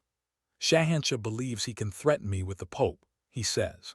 He believes that the Christian world will unite against us if he calls loudly enough. But the Christian world has never united against anything. It has spent more time fighting itself than fighting us. The crusades that he invokes as a threat are the same crusades that tore Constantinople apart and left it bleeding in the dust. He reaches for allies who have already proven that their alliance is worthless, and he wonders why I do not tremble. He turns back to face the room, and his eyes move from face to face, measuring each man, weighing each loyalty, calculating the strength of the bonds that hold this council together. Tonight, he says, there is Mehndi. Tomorrow there is a wedding. And the day after tomorrow there is war. But tonight we celebrate. Tonight we remember that we fight not just to conquer but to build. Not just to destroy but to create. Not just to rule but to live.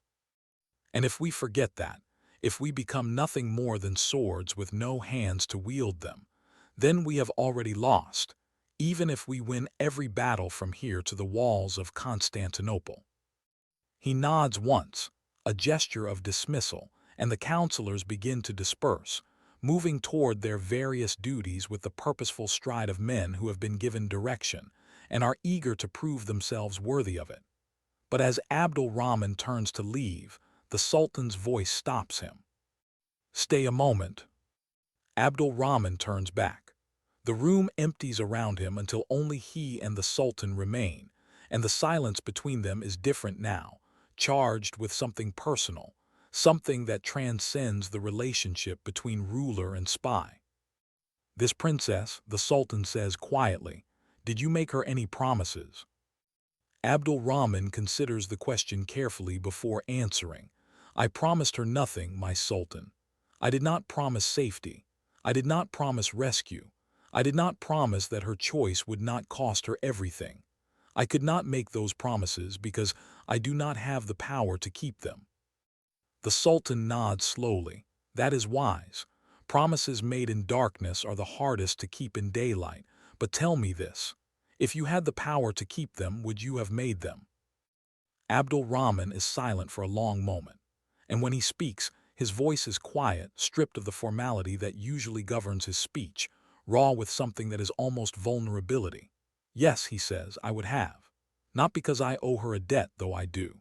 Not because she saved my life, though she did. But because in that moment, in that corridor, in the darkness of an enemy fortress, she showed me something I did not expect to find. She showed me that courage is not the property of any one people. That honor is not the monopoly of any one faith. That the things we fight for exist on both sides of the wall, and the wall itself is not as solid as we pretend. The Sultan studies him for a long moment, and something in his expression shifts, something that is not quite softness but is perhaps the acknowledgement of a truth that most rulers prefer to ignore. "Be careful, Abdul Rahman," he says finally. "The enemy you cannot hate is the most dangerous enemy of all, because when the sword falls, hesitation is death, and hesitation born of understanding is still hesitation." Abdul Rahman bows his head. "I understand, my sultan." "But you do not agree." Abdul Rahman looks up, meets the sultan's eyes, and in that moment the distance between ruler and subject collapses into something more honest, more equal, more dangerous. "I understand," he says again, "and I will do my duty, but I will not pretend that duty is simple. It never has been. It never will be." The sultan holds his gaze for a moment longer, and then he nods, and something that might almost be a smile touches the corners of his mouth. "Go," he says, "prepare for tonight, and tomorrow, and the war that comes after, and if you find a way to reconcile duty with understanding, tell me, because I have been searching for that reconciliation my entire life, and I have not found it yet." Abdul Rahman bows and withdraws, and the sultan turns back to the window, to the view of his city, to the weight of his crown that is not a crown but presses down on him nonetheless. And he stands there in the fading light of the afternoon, alone with his thoughts, alone with his burdens, alone with the terrible knowledge that every decision he makes will cost lives, and he cannot know in advance which lives will be saved and which will be spent. And the sun continues its descent toward the hills, and the shadows continue to lengthen. And somewhere in the bazaar, Yajit moves through the crowd like a snake through tall grass, his eyes fixed on the preparations for the Mehndi, his mind calculating distances and timing, and the precise moment when chaos will serve his purposes best. The women have gathered in the courtyard of the house where the Mehndi will be held, a courtyard strung with lanterns that have not yet been lit, decorated with flowers that scent the air with jasmine and rose, carpeted with woven rugs that show patterns passed down through generations of weavers who never saw war but knew that their work would outlast empires. Fatima Khatun sits at the center of this gathering, her hands resting on cushions, her palms turned upward like offerings, ready to receive the henna that will mark her transition from one life to another. She is beautiful in the way that brides are beautiful, not merely in feature but in essence, illuminated from within by the particular light that comes from standing at the threshold of the future, terrified and hopeful in equal measure, uncertain and determined, losing one identity and gaining another. The women around her sing the traditional songs, their voices rising and falling in harmonies that have been sung at Mehndi ceremonies for centuries, songs about love and loss and the journey from a father's house to a husband's house, songs that acknowledge the grief of departure even as they celebrate the joy of arrival. Iraz Khatun moves through the gathering like a general moving through a battlefield, directing servants, adjusting decorations, ensuring that every detail meets her exacting standards. She pauses beside the merchant who promised to deliver the henna supplies, and her eyes narrow as she examines what he has brought. "This will do," she says, and the words are not praise but the absence of criticism, which from Iraz Khatun is the highest compliment available. "You have saved yourself from considerable unpleasantness." The merchant bows rapidly, gratitude and relief fighting for control of his features. "Thank you, Iraz Khatun, thank you. I told you I would deliver. I always deliver." Iraz Khatun looks at him for one more moment, a look that suggests she is filing away this claim for future reference, a look that promises consequences if future deliveries fail to match this one. And then she moves on, because there are 1,000 other details requiring her attention, and the night is not getting any younger. And in the shadows at the edge of the courtyard, where the lantern light does not quite reach, a figure watches. He is dressed in the clothing of a servant, unremarkable, forgettable, the kind of person that busy women glance at without seeing, the kind of presence that registers as furniture rather than as a human being with intentions and plans. He stands very still, and his eyes move across the gathering, noting the positions of the guards, counting the number of women present, measuring the distances between the exits, calculating the chaos that could be created with the right action at the right moment. Yajit has waited for this. He has waited through the long days of hiding, through the dangerous hours of moving through streets where his face is known, through the careful accumulation of information that would lead him to this place at this time. He has waited because patience is not merely a virtue for Yajit but a weapon, the most reliable weapon in an arsenal that includes deception and cruelty, and the absolute certainty that his cause justifies any means necessary to achieve it. He does not know exactly what he will do tonight. The plan is not yet complete in his mind, because plans that are too rigid shatter when they encounter the unpredictable reality of execution.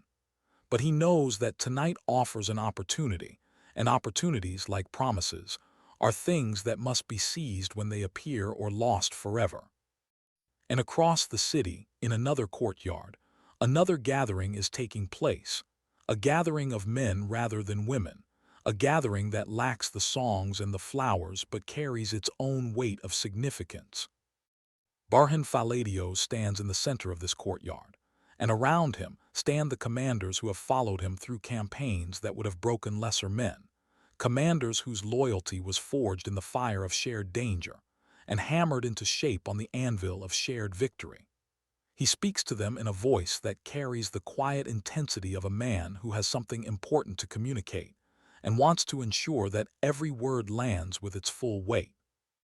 Tomorrow, he says, there is a wedding, but weddings in times like these are not merely celebrations. They are statements.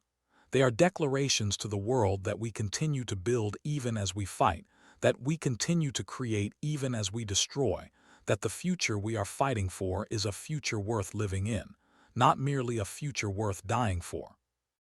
When Fatima Khatan takes her husband's hand, when the vows are spoken and the ceremonies completed, our enemies will watch, and they will understand something that no military victory could teach them. They will understand that we are not merely warriors. We are a people, and peoples do not surrender, peoples do not break, peoples endure and grow and eventually, inevitably, triumph. He pauses and his eyes move across the faces of his commanders, reading their expressions, measuring their resolve. But our enemies will not simply watch, he continues. They will look for weakness. They will look for opportunity. They will look for any moment when our attention is divided, any gap in our defenses, any opening that can be exploited. And there are those among us, those who were once among us, who have given our enemies the information they need to find those openings. Yajit. The name falls into the silence like a drop of poison falling into clean water.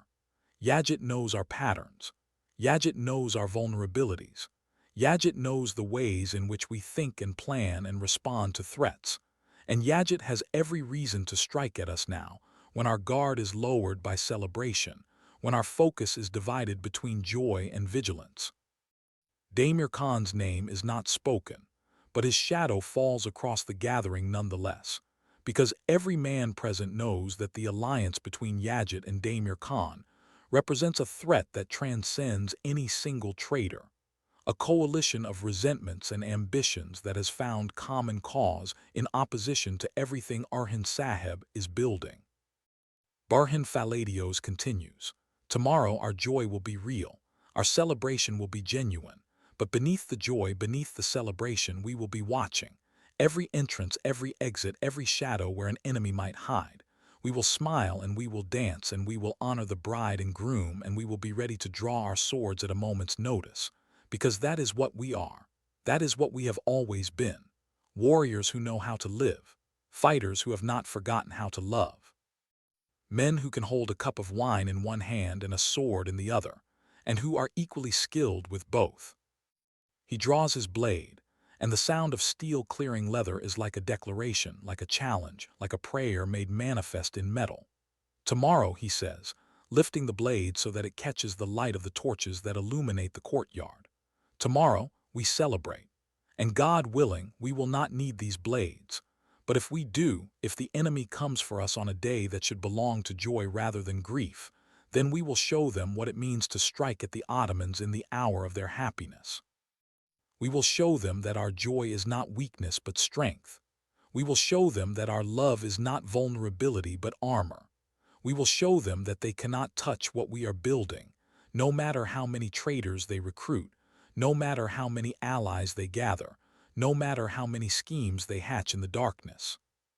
He sheathes the blade, and the sound is like the closing of a sentence, like the conclusion of an argument that admits no rebuttal. Now go, he says. Rest, prepare. Tomorrow will be a long day, and the days that follow will be longer still, but we will meet them together, as we have always met them, as we will always meet them. The commanders disperse, moving into the night with the purposeful stride of men who have been given a mission and are determined to fulfill it. And Barhan Faladios stands alone in the empty courtyard, his head bowed slightly, his hands clasped behind his back, his thoughts moving in the private spaces where even his closest allies cannot follow. He thinks of Fatima Khatan, whom he has watched grow from a child into a woman, whose laughter has brightened the darkest days of the campaigns he has fought, whose strength has inspired men twice her age who have seen 3 times her battles. He thinks of the husband she will take tomorrow, a good man, a brave man, a man who will treat her with the respect she deserves and the love she has earned. He thinks of the future they will build together, the children they will raise, the home they will create, and he hopes, with a ferocity that surprises even himself, that the future will be gentler to them than the past has been to him. And he thinks of Yapacak. He thinks of the man who was once a brother, who fought beside them in battles that should have forged bonds stronger than steel, who ate at their tables and slept under their roofs and knew the names of their children and the secrets of their hearts.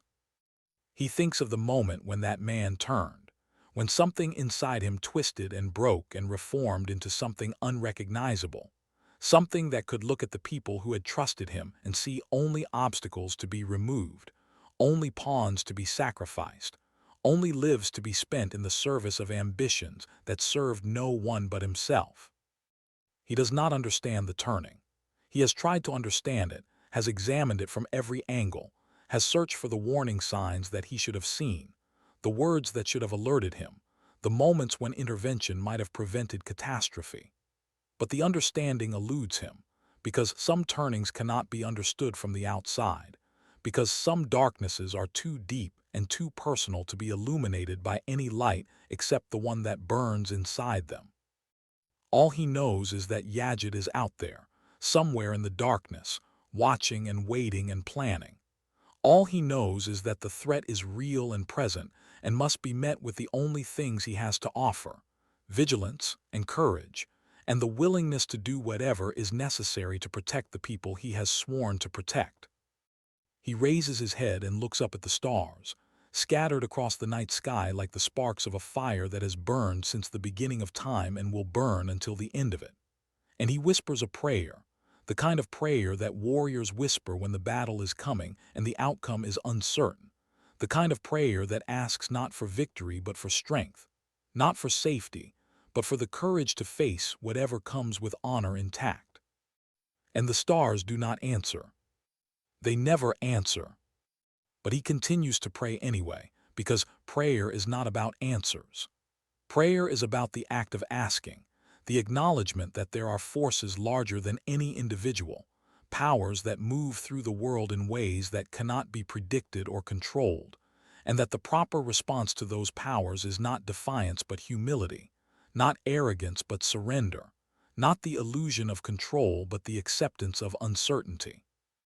And somewhere across the city, in the courtyard where the mehndi continues, the henna is being applied to Fatima Khatun's hands, intricate patterns of reddish-brown paste that will dry and flake away and leave behind designs that will last for weeks, designs that tell stories in a language older than words, designs that connect her to every bride who has ever sat in this position, and every bride who ever will. An unbroken chain of women passing through the gateway of marriage into the unknown territories beyond. The songs continue. The lanterns are lit now, casting warm pools of light across the courtyard, pushing back the darkness to the edges where it waits, patient and eternal, knowing that the light is temporary and the darkness is not. And in those edges, in that waiting darkness, Yajit shifts his weight and narrows his eyes and watches. He watches Fatima Khatun receive the henna.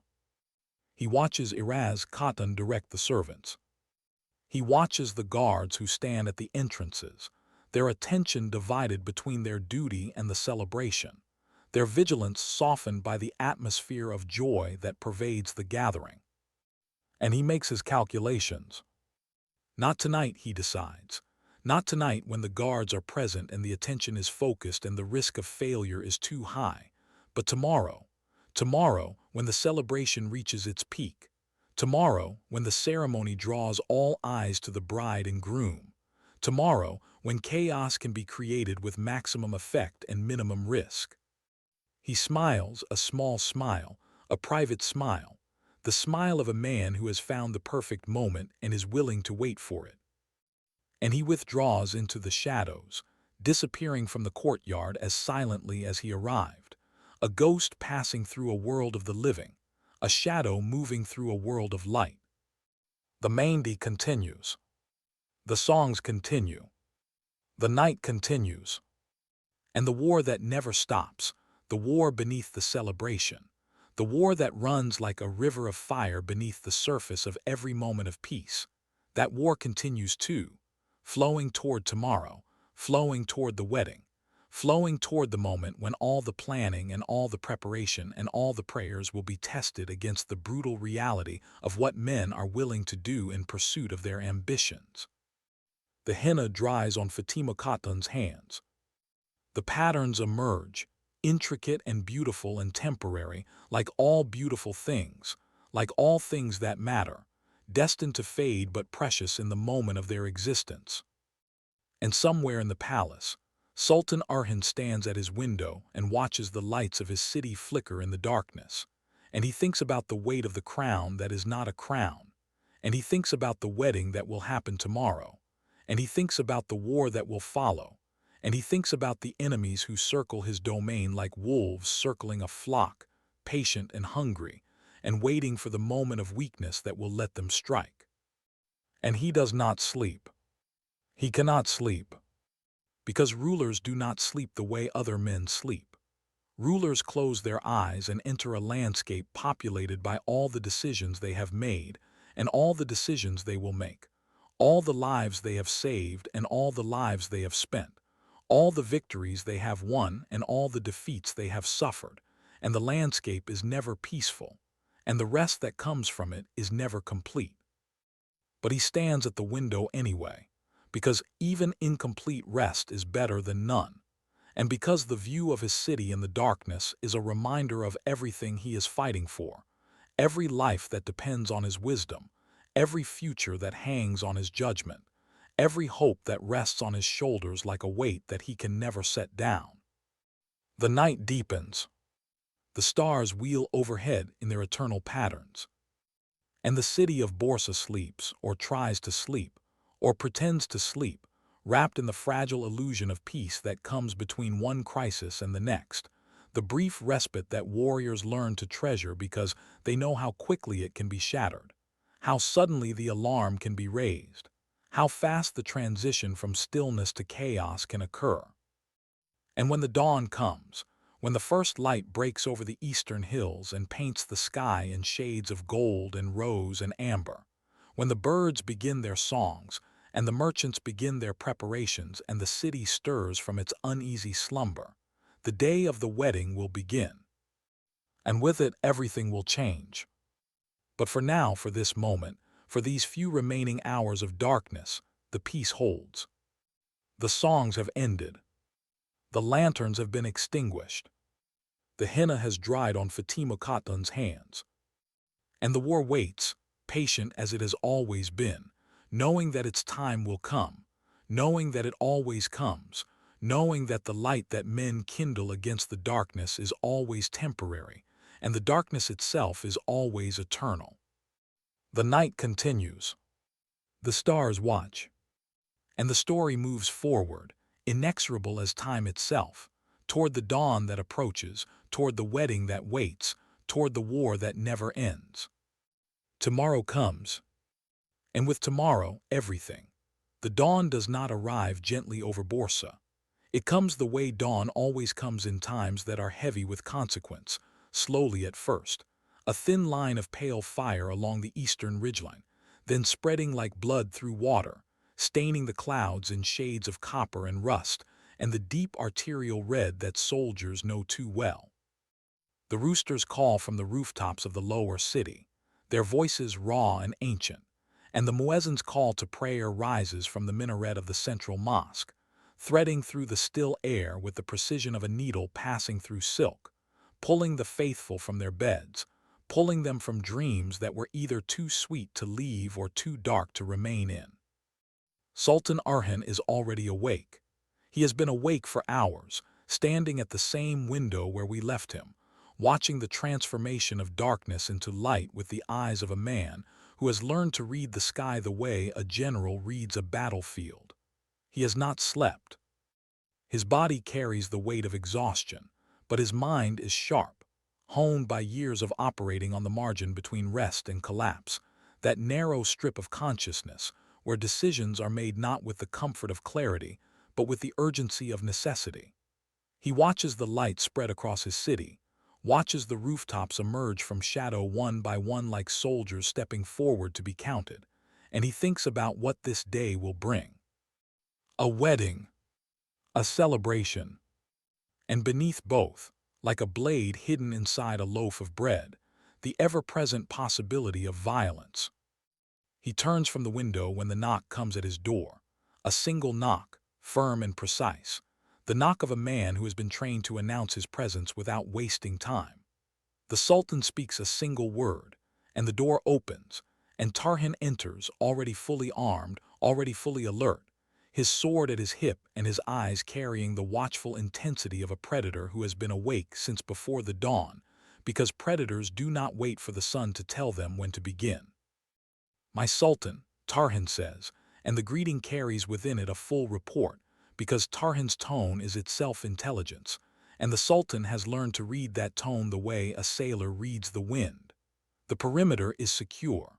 The guards have been doubled at every entrance to the palace and at every approach to the wedding grounds. I have placed men on the rooftops along the processional route and archers at the four corners of the ceremony courtyard. If a sparrow enters that space without permission, it will be noticed and it will be addressed. The Sultan nods, and Yapacak. Tarhan's jaw tightens. Nothing. No sign. No rumor. No report from any of our informants in the bazaar or the lower quarters. He has gone to ground, my Sultan. He is hiding somewhere we have not yet thought to look, and a man who hides that well is a man who is planning something. The Sultan considers this. The absence of information is itself information. A man who has disappeared entirely is either dead or preparing to act, and Yapacak is not dead. Yapacak is too stubborn and too dangerous and too motivated to be dead. Yapacak is out there, in the spaces between the known and the unknown, and his silence is not the silence of defeat, but the silence of a hunter who has found his position and is waiting for the prey to step into the clearing. "Double the guards again," the Sultan says quietly. "I do not care if it looks excessive. I do not care if the wedding guests wonder why the celebration looks like a siege. Fatima Khatun will be married today in safety and in joy, and anyone who attempts to disrupt that will learn what it means to threaten the happiness of those who are under my protection." Tarhan bows his head slightly, not in deference but in agreement, the nod of a man who was already planning to do exactly what the Sultan has ordered, and is simply grateful that the order aligns with his own instincts. It will be done. He turns to leave but pauses at the door. "There is one more thing," he says. "Dursun has arrived. He came in during the last hours of darkness with Jarkute and Evranos and the others. He has brought the soldiers he took from Daimir Khan. Not many, but enough to matter. They are camped outside the city walls, waiting for your word." The Sultan is silent for a moment. Dursun. The name carries weight, the weight of a man who has cut himself loose from his own family for the sake of a principle, the weight of a choice that cannot be undone, the weight of a bridge burned behind a man who must now walk forward because there is nothing left to return to. "Bring him to me," the Sultan says. "After the wedding, there are things we must discuss that cannot be discussed in the shadow of celebration. What he has done today will have consequences that reach far beyond this city and this day, and he needs to understand the full scope of what those consequences will be."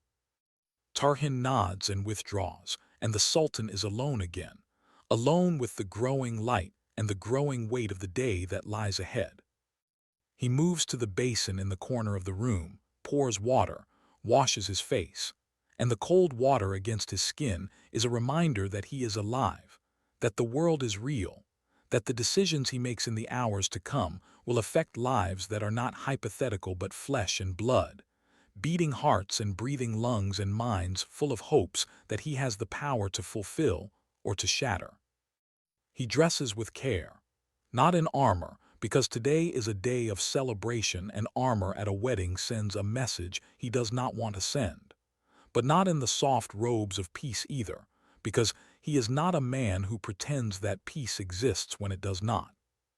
He chooses something between the two, garments that are fine enough for a ceremony and sturdy enough for a fight, garments that allow a sword to be worn without looking out of place, garments that say, "I am here to celebrate, and I am prepared for whatever comes." And across the city, in the house where Fatima Khatun has spent her last night as an unmarried woman, the preparations begin. The women arrive first. They come in clusters in groups of 3 and 4, their voices rising in the particular cadence of women preparing for a wedding, a sound that has existed in every culture and every era, a sound that is simultaneously practical and joyful, simultaneously concerned with the arrangement of flowers and the arrangement of futures. They bring gifts, wrapped in cloth and tied with ribbon, and they bring songs, carried in their memories and their mouths, and they bring the collective wisdom of women who have been through this transformation themselves, and know what the bride is feeling even before she speaks. Iraz Khatun is already there, already commanding, already directing the preparation with the authority of a woman who treats the organization of a wedding the way a field marshal treats the organization of a campaign. She moves through the house like a force of nature, adjusting the position of a cushion here, correcting the angle of a flower arrangement there, ensuring that the bride's dress hangs exactly the way it should, and that the jewelry that has been selected catches the light in the manner that will maximize its impact. Fatima Khatun sits in the center of this controlled chaos, and she is calm. Not the calm of indifference, but the calm of a woman who has made her peace with the unknown, who has decided that the future, whatever it holds, is worth walking toward. The henna on her hands has dried and been scraped away, and the patterns that remain are dark and intricate and beautiful, tracing lines across her palms that look like rivers seen from a great height, flowing from one life into another, from one name into a different one, from one identity into something new and yet continuous. The way a river changes its name when it crosses a border, but the water itself remains the same. She looks at her hands. She turns them over slowly, examining the patterns, tracing their paths with her eyes, and she thinks about the hands that applied them, the women who sat beside her last night and sang the old songs and told the old stories, and passed on the old wisdom that is not old at all but eternally relevant. The wisdom that says marriage is not an ending but a beginning, not a surrender but a partnership, not the loss of self but the expansion of self to include another. And she thinks about her husband, the man she will stand beside today, the man who will speak the vows that bind them together in a covenant that is witnessed not just by the people in the room, but by the Creator who made them both, who shaped them from clay and breathed into them the breath that makes them alive. She thinks about his face, his voice, his hands, the way he looks at her when he thinks she is not watching, the way his expression softens when her name is spoken, the way he carries himself with the particular grace of a man who is strong enough to be gentle and wise enough to know that gentleness is not weakness. She is afraid. Of course she is afraid. Every bride is afraid, because every bride is stepping off a cliff into open air and trusting that something will catch her, and the trust is real and the fear is real, and both exist simultaneously, coexisting in the same heart, the way courage and terror coexist in the heart of every soldier who has ever charged into battle. But the fear does not control her. The fear is a companion, not a master. It walks beside her, reminding her that what she is doing matters, that the commitment she is making is significant enough to warrant fear, and she acknowledges it and she moves forward anyway, because that is what brave people do. They feel the fear and they walk forward, and the walking forward is the bravery, not the absence of fear. Iraz Katan appears at her side, and for a moment the commanding authority softens, and what remains is something simpler and warmer, the look of a woman who remembers her own Mehndi, her own wedding, her own fear, and who knows that the best gift she can give this bride is not advice but presence. She places her hand on Fatima Katan's shoulder. "Today you are a bride," she says softly, "but tomorrow you will be a wife, and the day after that you will be a mother. And every day after that you will be everything you were before plus everything you are becoming, and the sum of all those things will be more than you can imagine right now. Trust the path. It knows where it is going, even when you do not." Fatima Katan looks up at her, and her eyes are bright with unshed tears, not tears of sadness but tears of the overwhelming fullness that comes when a moment is too large to be contained by a single emotion, when joy and grief and hope and fear all occupy the same space and push against the walls of the heart until the heart has no choice but to overflow. "Thank you," she whispers, "for everything."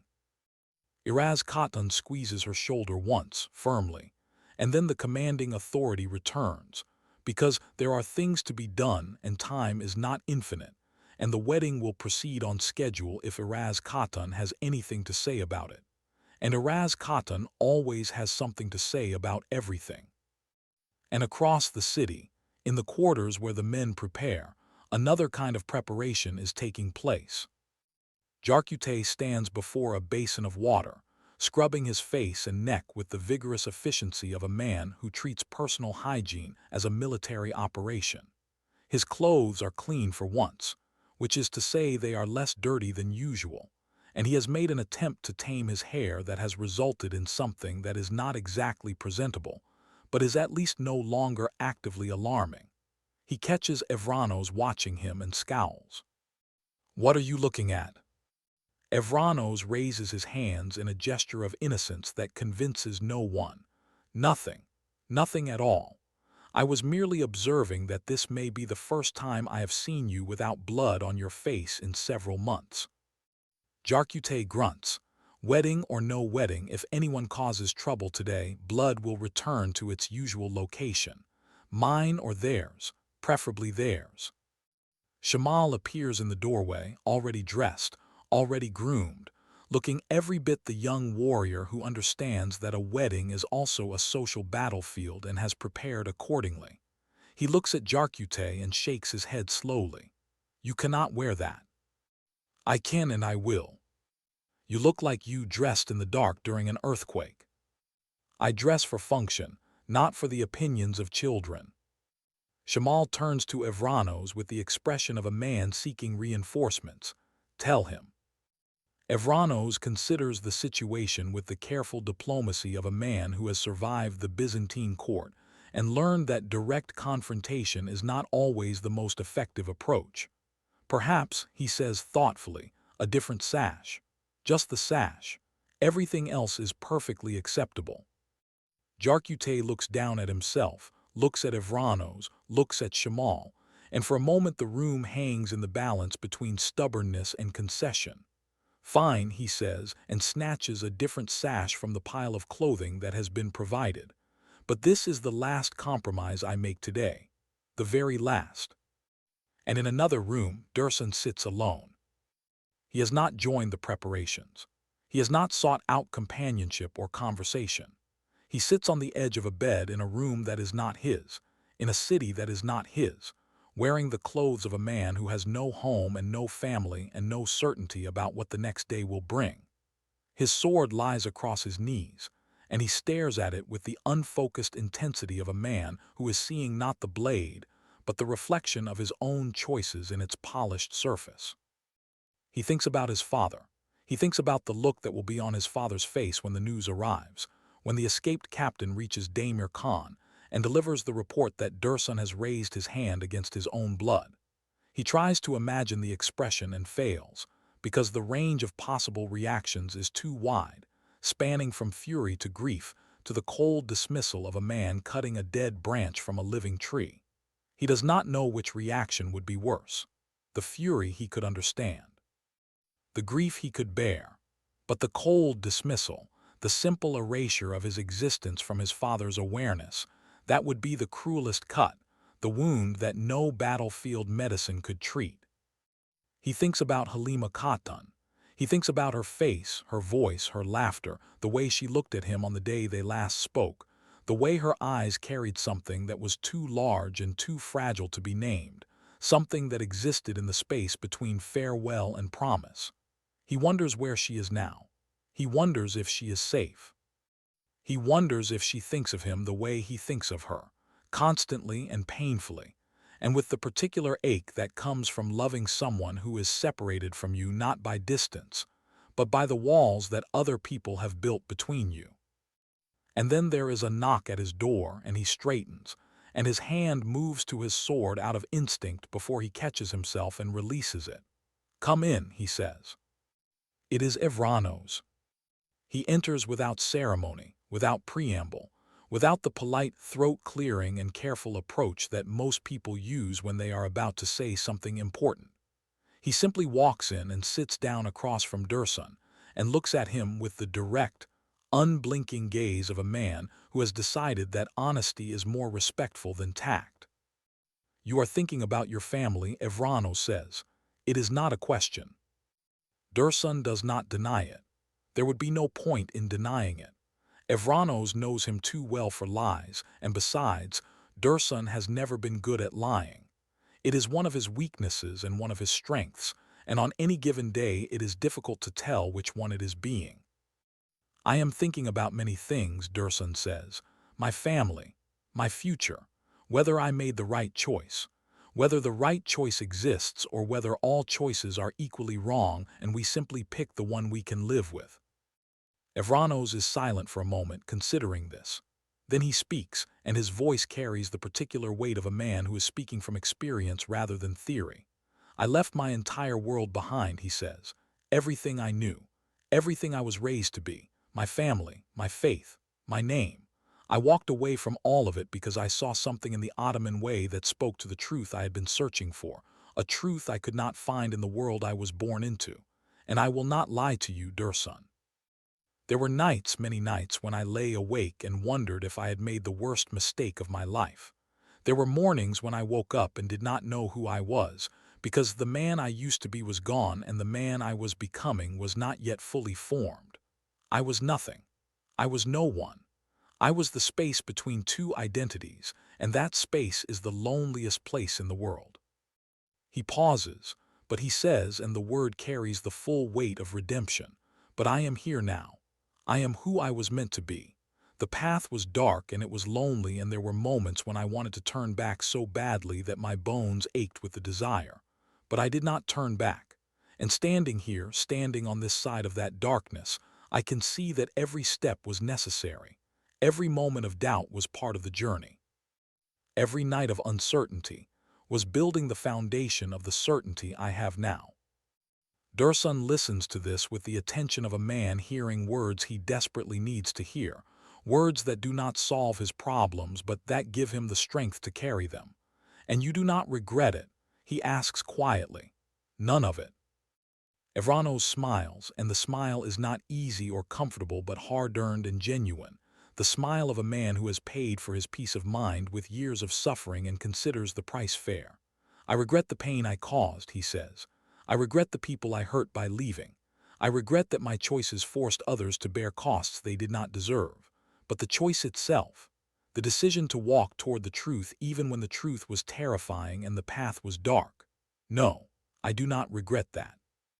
I will never regret that, because the alternative was to live a lie, and a life built on a lie is not a life. It is a performance, and I was tired of performing. Dursun nods slowly, and something in his eyes shifts, not resolution exactly, but the precursor to resolution, the moment when a man stops fighting against his own decision and begins to accept it, not with joy, but with the grim determination that comes from understanding that the only way out is through. Today is a wedding, Evranos says, rising from his seat, and weddings are for celebrating, so stand up, clean your face. Put on something that Jarkute would not wear, which should be easy because the standards are remarkably low, and come with me, because today we celebrate, and tomorrow we fight, and the day after that, God willing, we will be one day closer to bringing Halima Khatan home. Dursun looks at him for a long moment, and then, slowly, deliberately, he sheathes his sword and rises to his feet. God willing, he says. And the words are not hollow.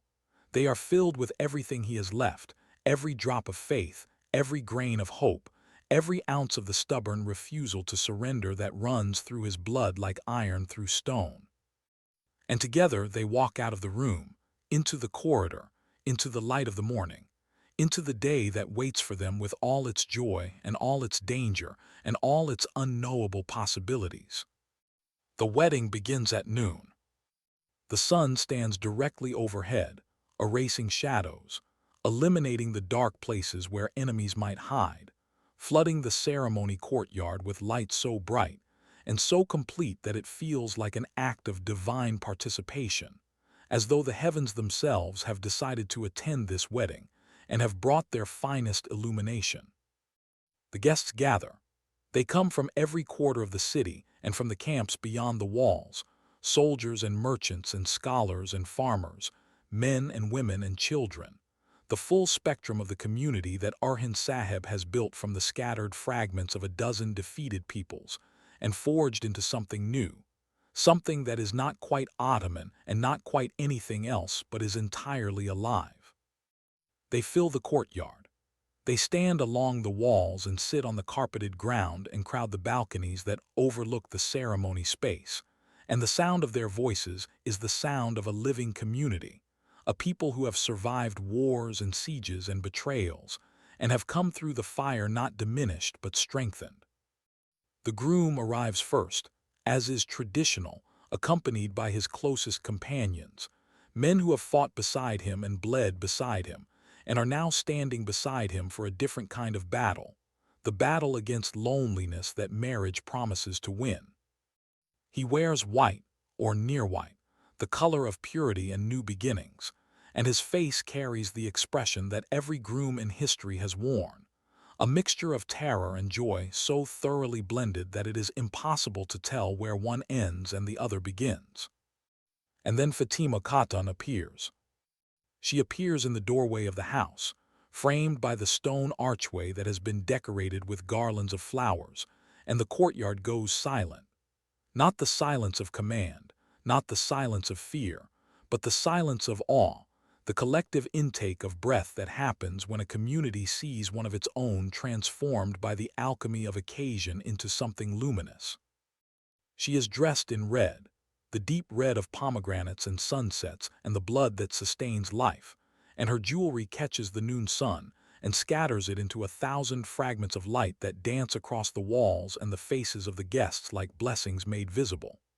The henna on her hands has darkened to a rich brown, and the patterns seem to move as her hands move, flowing and shifting like living things, like the calligraphy of a language that speaks directly to the heart.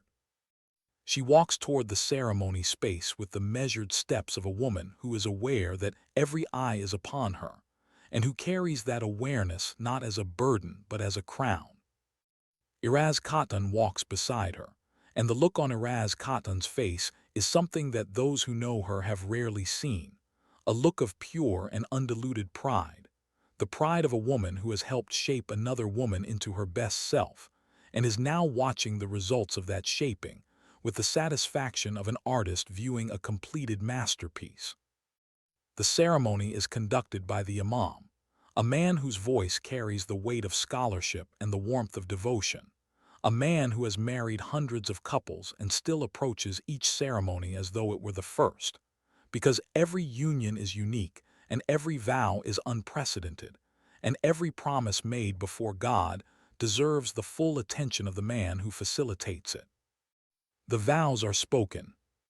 They are simple words, short words, words that have been spoken by millions of couples across centuries of human history, words that have been whispered in palaces and shouted in fields and murmured in caves and proclaimed in mosques, words that are always the same and always different, because the words do not change but the hearts that speak them are never identical. And when the ceremony is complete, when the final prayer has been offered and the final blessing has been given, and the final words have been spoken that transform two individuals into a partnership, the courtyard erupts. The sound is enormous, the combined voices of hundreds of people expressing joy in every way available to them, clapping and cheering and calling out blessings and offering prayers, the full-throated roar of a community celebrating not just a marriage but its own survival, its own continuity, its own stubborn refusal to be extinguished by the forces that surround it on every side. And Sultan Orhan watches from his position at the head of the courtyard, and something in his expression softens, something that the demands of leadership usually keep locked behind walls of composure and authority. He watches the bride and groom, and he sees in them not just two people but the future of everything he has built, the next generation of the empire that began as a dream and has become a reality, the proof that what they are building will outlast any individual, any sultan, any war. He catches Asporcha's eye across the courtyard, and she holds his gaze for a moment that is too brief and too long simultaneously, a moment that contains within it everything they have spoken and everything they have left unsaid, every argument and every tenderness, and every night spent in the same room but separated by the invisible walls that two stubborn hearts build between themselves when they are afraid of what closeness might cost them. And then the moment passes, and the celebration continues. The food is brought out, great platters carried by servants who move through the crowd with the practiced efficiency of a military supply operation. Lamb and rice and bread and fruits and sweetmeats, and every variety of dish that the kitchens of Borsa can produce. The musicians begin to play, and the music fills the courtyard with rhythms that are ancient and new, rhythms that make the blood quicken and the feet move, and the heart remember that it was designed not just for the pumping of blood, but for the experience of joy. Jarkute eats with the concentration of a man who approaches every meal as though it might be his last, which, given his profession, is not an unreasonable approach. He sits beside Evranos and Shamal and Dursun, and for a while they do not speak of war or strategy or the enemies who surround them. They speak of food and music and the relative merits of different types of bread, and the conversation is ordinary and therefore precious, a reminder that beneath the armor and the swords and the weight of duty, they are men, simple men, who enjoy simple things. But Tarhan does not eat. Tarhan stands at the edge of the courtyard, his back against a wall, his eyes moving across the crowd with the ceaseless vigilance of a man who has taken personal responsibility for the safety of everyone present and will not rest until the last guest has gone home and the last lantern has been extinguished. He watches the entrances. He watches the rooftops.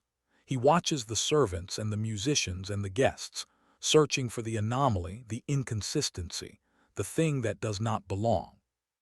And he finds it. It is small, so small that most people would miss it entirely. A servant carrying a platter of bread, moving through the crowd with the practiced ease of someone who has done this 100 times before. But the servant's hands are wrong. They are too rough, too calloused, too scarred for a man who works in a kitchen. They are the hands of a fighter, a man who has spent years gripping sword hilts and bowstrings, and the handles of weapons that leave their marks on the skin like signatures. Tarhan does not react visibly. He does not stiffen or reach for his sword or shout a warning.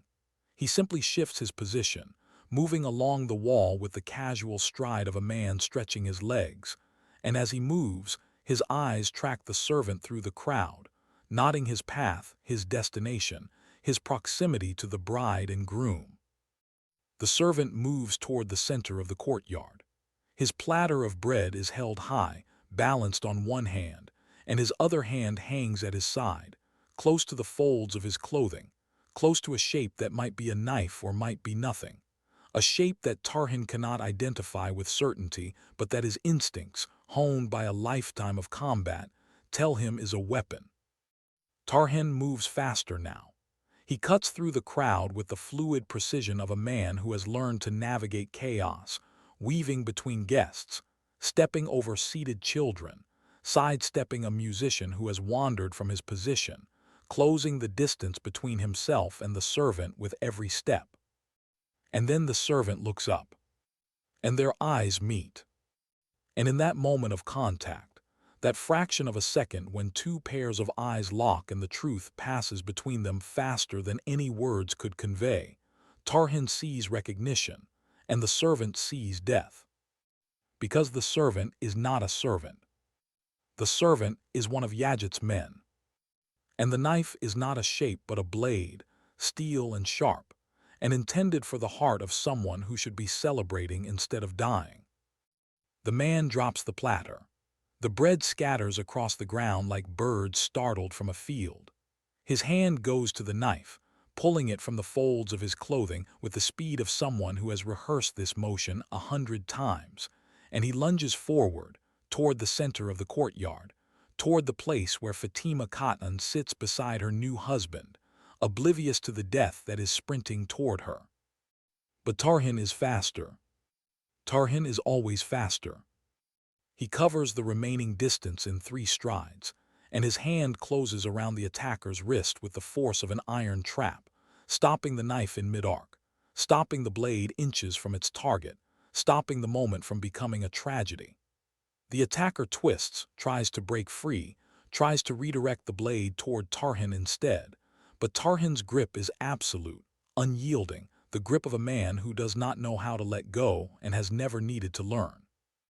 And then Tarhan's other hand moves, and it moves with the terrible speed that has made him legendary, and the attacker folds around the impact like paper folding around a stone, and the knife clatters to the ground, and the man who held it follows it down, crumpling to the courtyard stones with the boneless collapse of a body whose consciousness has been abruptly and permanently interrupted. The courtyard freezes. The music stops. The voices stop. The sound of celebration is replaced by the sound of gasping and the scrape of chairs and the quick, sharp commands of guards who have been waiting for exactly this moment and are now converging on the scene with weapons drawn. Sultan Orhan rises from his seat, and his hand is on his sword, and his face carries the expression that every person present recognizes and fears, the expression of a sultan who has been personally insulted by an attack on his people in his city during his celebration. His voice cuts through the chaos like a blade through cloth. Secure the courtyard, every entrance, every exit. No one leaves until I know how this man entered and whether he is alone. Tarhan hauls the unconscious attacker upright, holding him by the collar with one hand, displaying him to the courtyard the way a hunter displays a killed wolf, as evidence and as warning. He searches the man's clothing with his free hand and finds what he expects to find: a second knife, a vial of something that might be poison, and a small piece of parchment folded tight, carrying words in a hand that Tarhan does not recognize but whose message he can guess. He brings the parchment to the Sultan. Orhan Sahib unfolds it, reads it, and his expression does not change, but something in his eyes darkens, deepens, becomes the cold fire of a man who has been patient long enough and whose patience has just reached its natural conclusion. Yajit, he says, and the name falls into the silent courtyard like a stone into a well, dropping into depths that no one can see. Yajit sends his greetings on my wedding day. Yajit sends a blade where he should send a blessing. Yajit sends death where there should be life. He folds the parchment carefully, precisely, and places it inside his robe, and the deliberateness of the gesture is more frightening than any explosion of anger could be, because it says, "I will remember this," and the memory will have consequences, and the consequences will be thorough and final. He turns to the guests. His voice, when he speaks, is steady, controlled, carrying the calm authority of a man who has just survived an assassination attempt directed at someone he has sworn to protect, and who has decided that the correct response is not panic but resolve. The celebration continues, he says. The wedding is not over, the joy is not extinguished. One blade in the hand of one coward does not have the power to undo what we have built today. Fatima Khatun is married. The vows have been spoken. The blessings have been given. And no traitor, no matter how desperate, no matter how cunning, can take that away. So we will continue. We will eat and we will celebrate and we will show the world that the Ottomans do not cower. We do not flee from shadows. We do not allow fear to steal our joy. We celebrate and we remember, and we will deal with the consequences in due time. The silence holds for one more moment, and then, slowly, tentatively, the music begins again. A single instrument at first, a solitary oud player whose fingers find the strings with the trembling courage of a man who has just witnessed violence and has decided to respond with beauty. Then another instrument joins, and another, and the music builds, layer upon layer, until the sound fills the courtyard once more, and the celebration resumes, not as it was before, not with the innocent abandon of people who believe they are safe, but with something deeper, something harder, the celebration of people who know they are not safe and choose to celebrate anyway. And Tarhan drags the unconscious attacker away from the courtyard, toward the cells beneath the palace where questions will be asked and answers will be extracted, and the full scope of Yazid's plan will be laid bare, piece by piece, confession by confession, until nothing remains hidden and nothing remains unpunished. The day continues. The celebration continues. But something has changed. Something in the air has shifted, the way the air shifts before a storm, the way the atmosphere changes when the pressure drops and the clouds darken, and the wind begins to carry the scent of rain that has not yet fallen. Something has been set in motion that cannot be stopped, a chain of events that began with a knife in a courtyard and will end in places that none of them can see from where they stand. And in the shadows beyond the city walls, Yazid waits. He waits for the report that will not come, the report from the man who was supposed to bring chaos to the wedding and who is now lying unconscious in a cell beneath the palace of the Sultan. He waits, and when the hours pass and no report arrives, he does not rage or curse or strike the ground with his fist. He simply nods, the slow nod of a man who has learned that failure is part of the process, that not every blade finds its target, that the war is not won in a single stroke but in the accumulation of 1,000 strokes, each one cutting deeper, each one finding a new vulnerability, each one bringing the enemy closer to the collapse that waits at the end of every empire's story. He will try again. He will always try again. Because Yazid's patience is not the patience of a man waiting for a single opportunity. It is the patience of a river wearing away at a stone, slow and constant, and absolutely certain that eventually, given enough time, the stone will break. And the stone knows it. And the river knows it. And the only question is how many lives will be spent in the space between the beginning of the erosion and the final collapse. The sun begins to descend. The wedding celebration winds toward its conclusion. The guests begin to depart, moving through the streets of Borsa in groups, their voices carrying the residual warmth of festivity, their laughter slightly louder than natural, the laughter of people compensating for the fear they felt, and the relief they feel, and the uncertainty that waits for them beyond the comfort of companionship. And in the palace, Sultan Orhan stands once more at his window, watching the sunset, watching the long shadows return to claim the streets that the noon sun had rendered shadowless, watching the darkness advance from the east like an army that has been patient all day and has finally been given the order to march. Tarhan appears at his side. The prisoner is awake, he says. He has begun to talk, not willingly, but he has begun. Yajit has a camp somewhere in the hills to the northwest. The prisoner does not know the exact location, but he knows the direction and the approximate distance. Yajit has perhaps 24 men, maybe fewer. They are scattered, operating in small groups, communicating through dead drops and signals. The Sultan does not turn from the window, and Demir Khan. Tarhan hesitates, and the hesitation itself is an answer, because Tarhan does not hesitate unless the answer is one he knows the Sultan will not want to hear. The prisoner says Yajit has been in communication with Demir Khan, not directly, through intermediaries, but the connection is there. Demir Khan is aware of Yajit's activities. He may not be directing them, but he is not opposing them either. The Sultan is silent for a long time. The sunset deepens, the colors intensifying, the reds becoming darker, the golds becoming richer, the sky putting on its most magnificent display at the very moment before it surrenders to the night. When the Sultan finally speaks, his voice is quiet, measured, carrying the terrible calm of a man who has made a decision that will cost lives, and is at peace with that cost because the alternative would cost more. "Send word to Barhan Faladios," he says. "Tell him to prepare his men, and send word to Dursun. Tell him his time has come. The war against Yajit ends now, and the reckoning with Demir Khan begins." Tarhan bows and withdraws.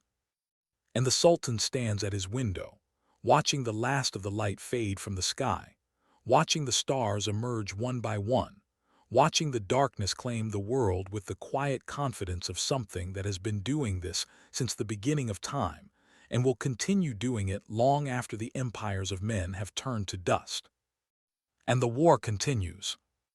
It always continues.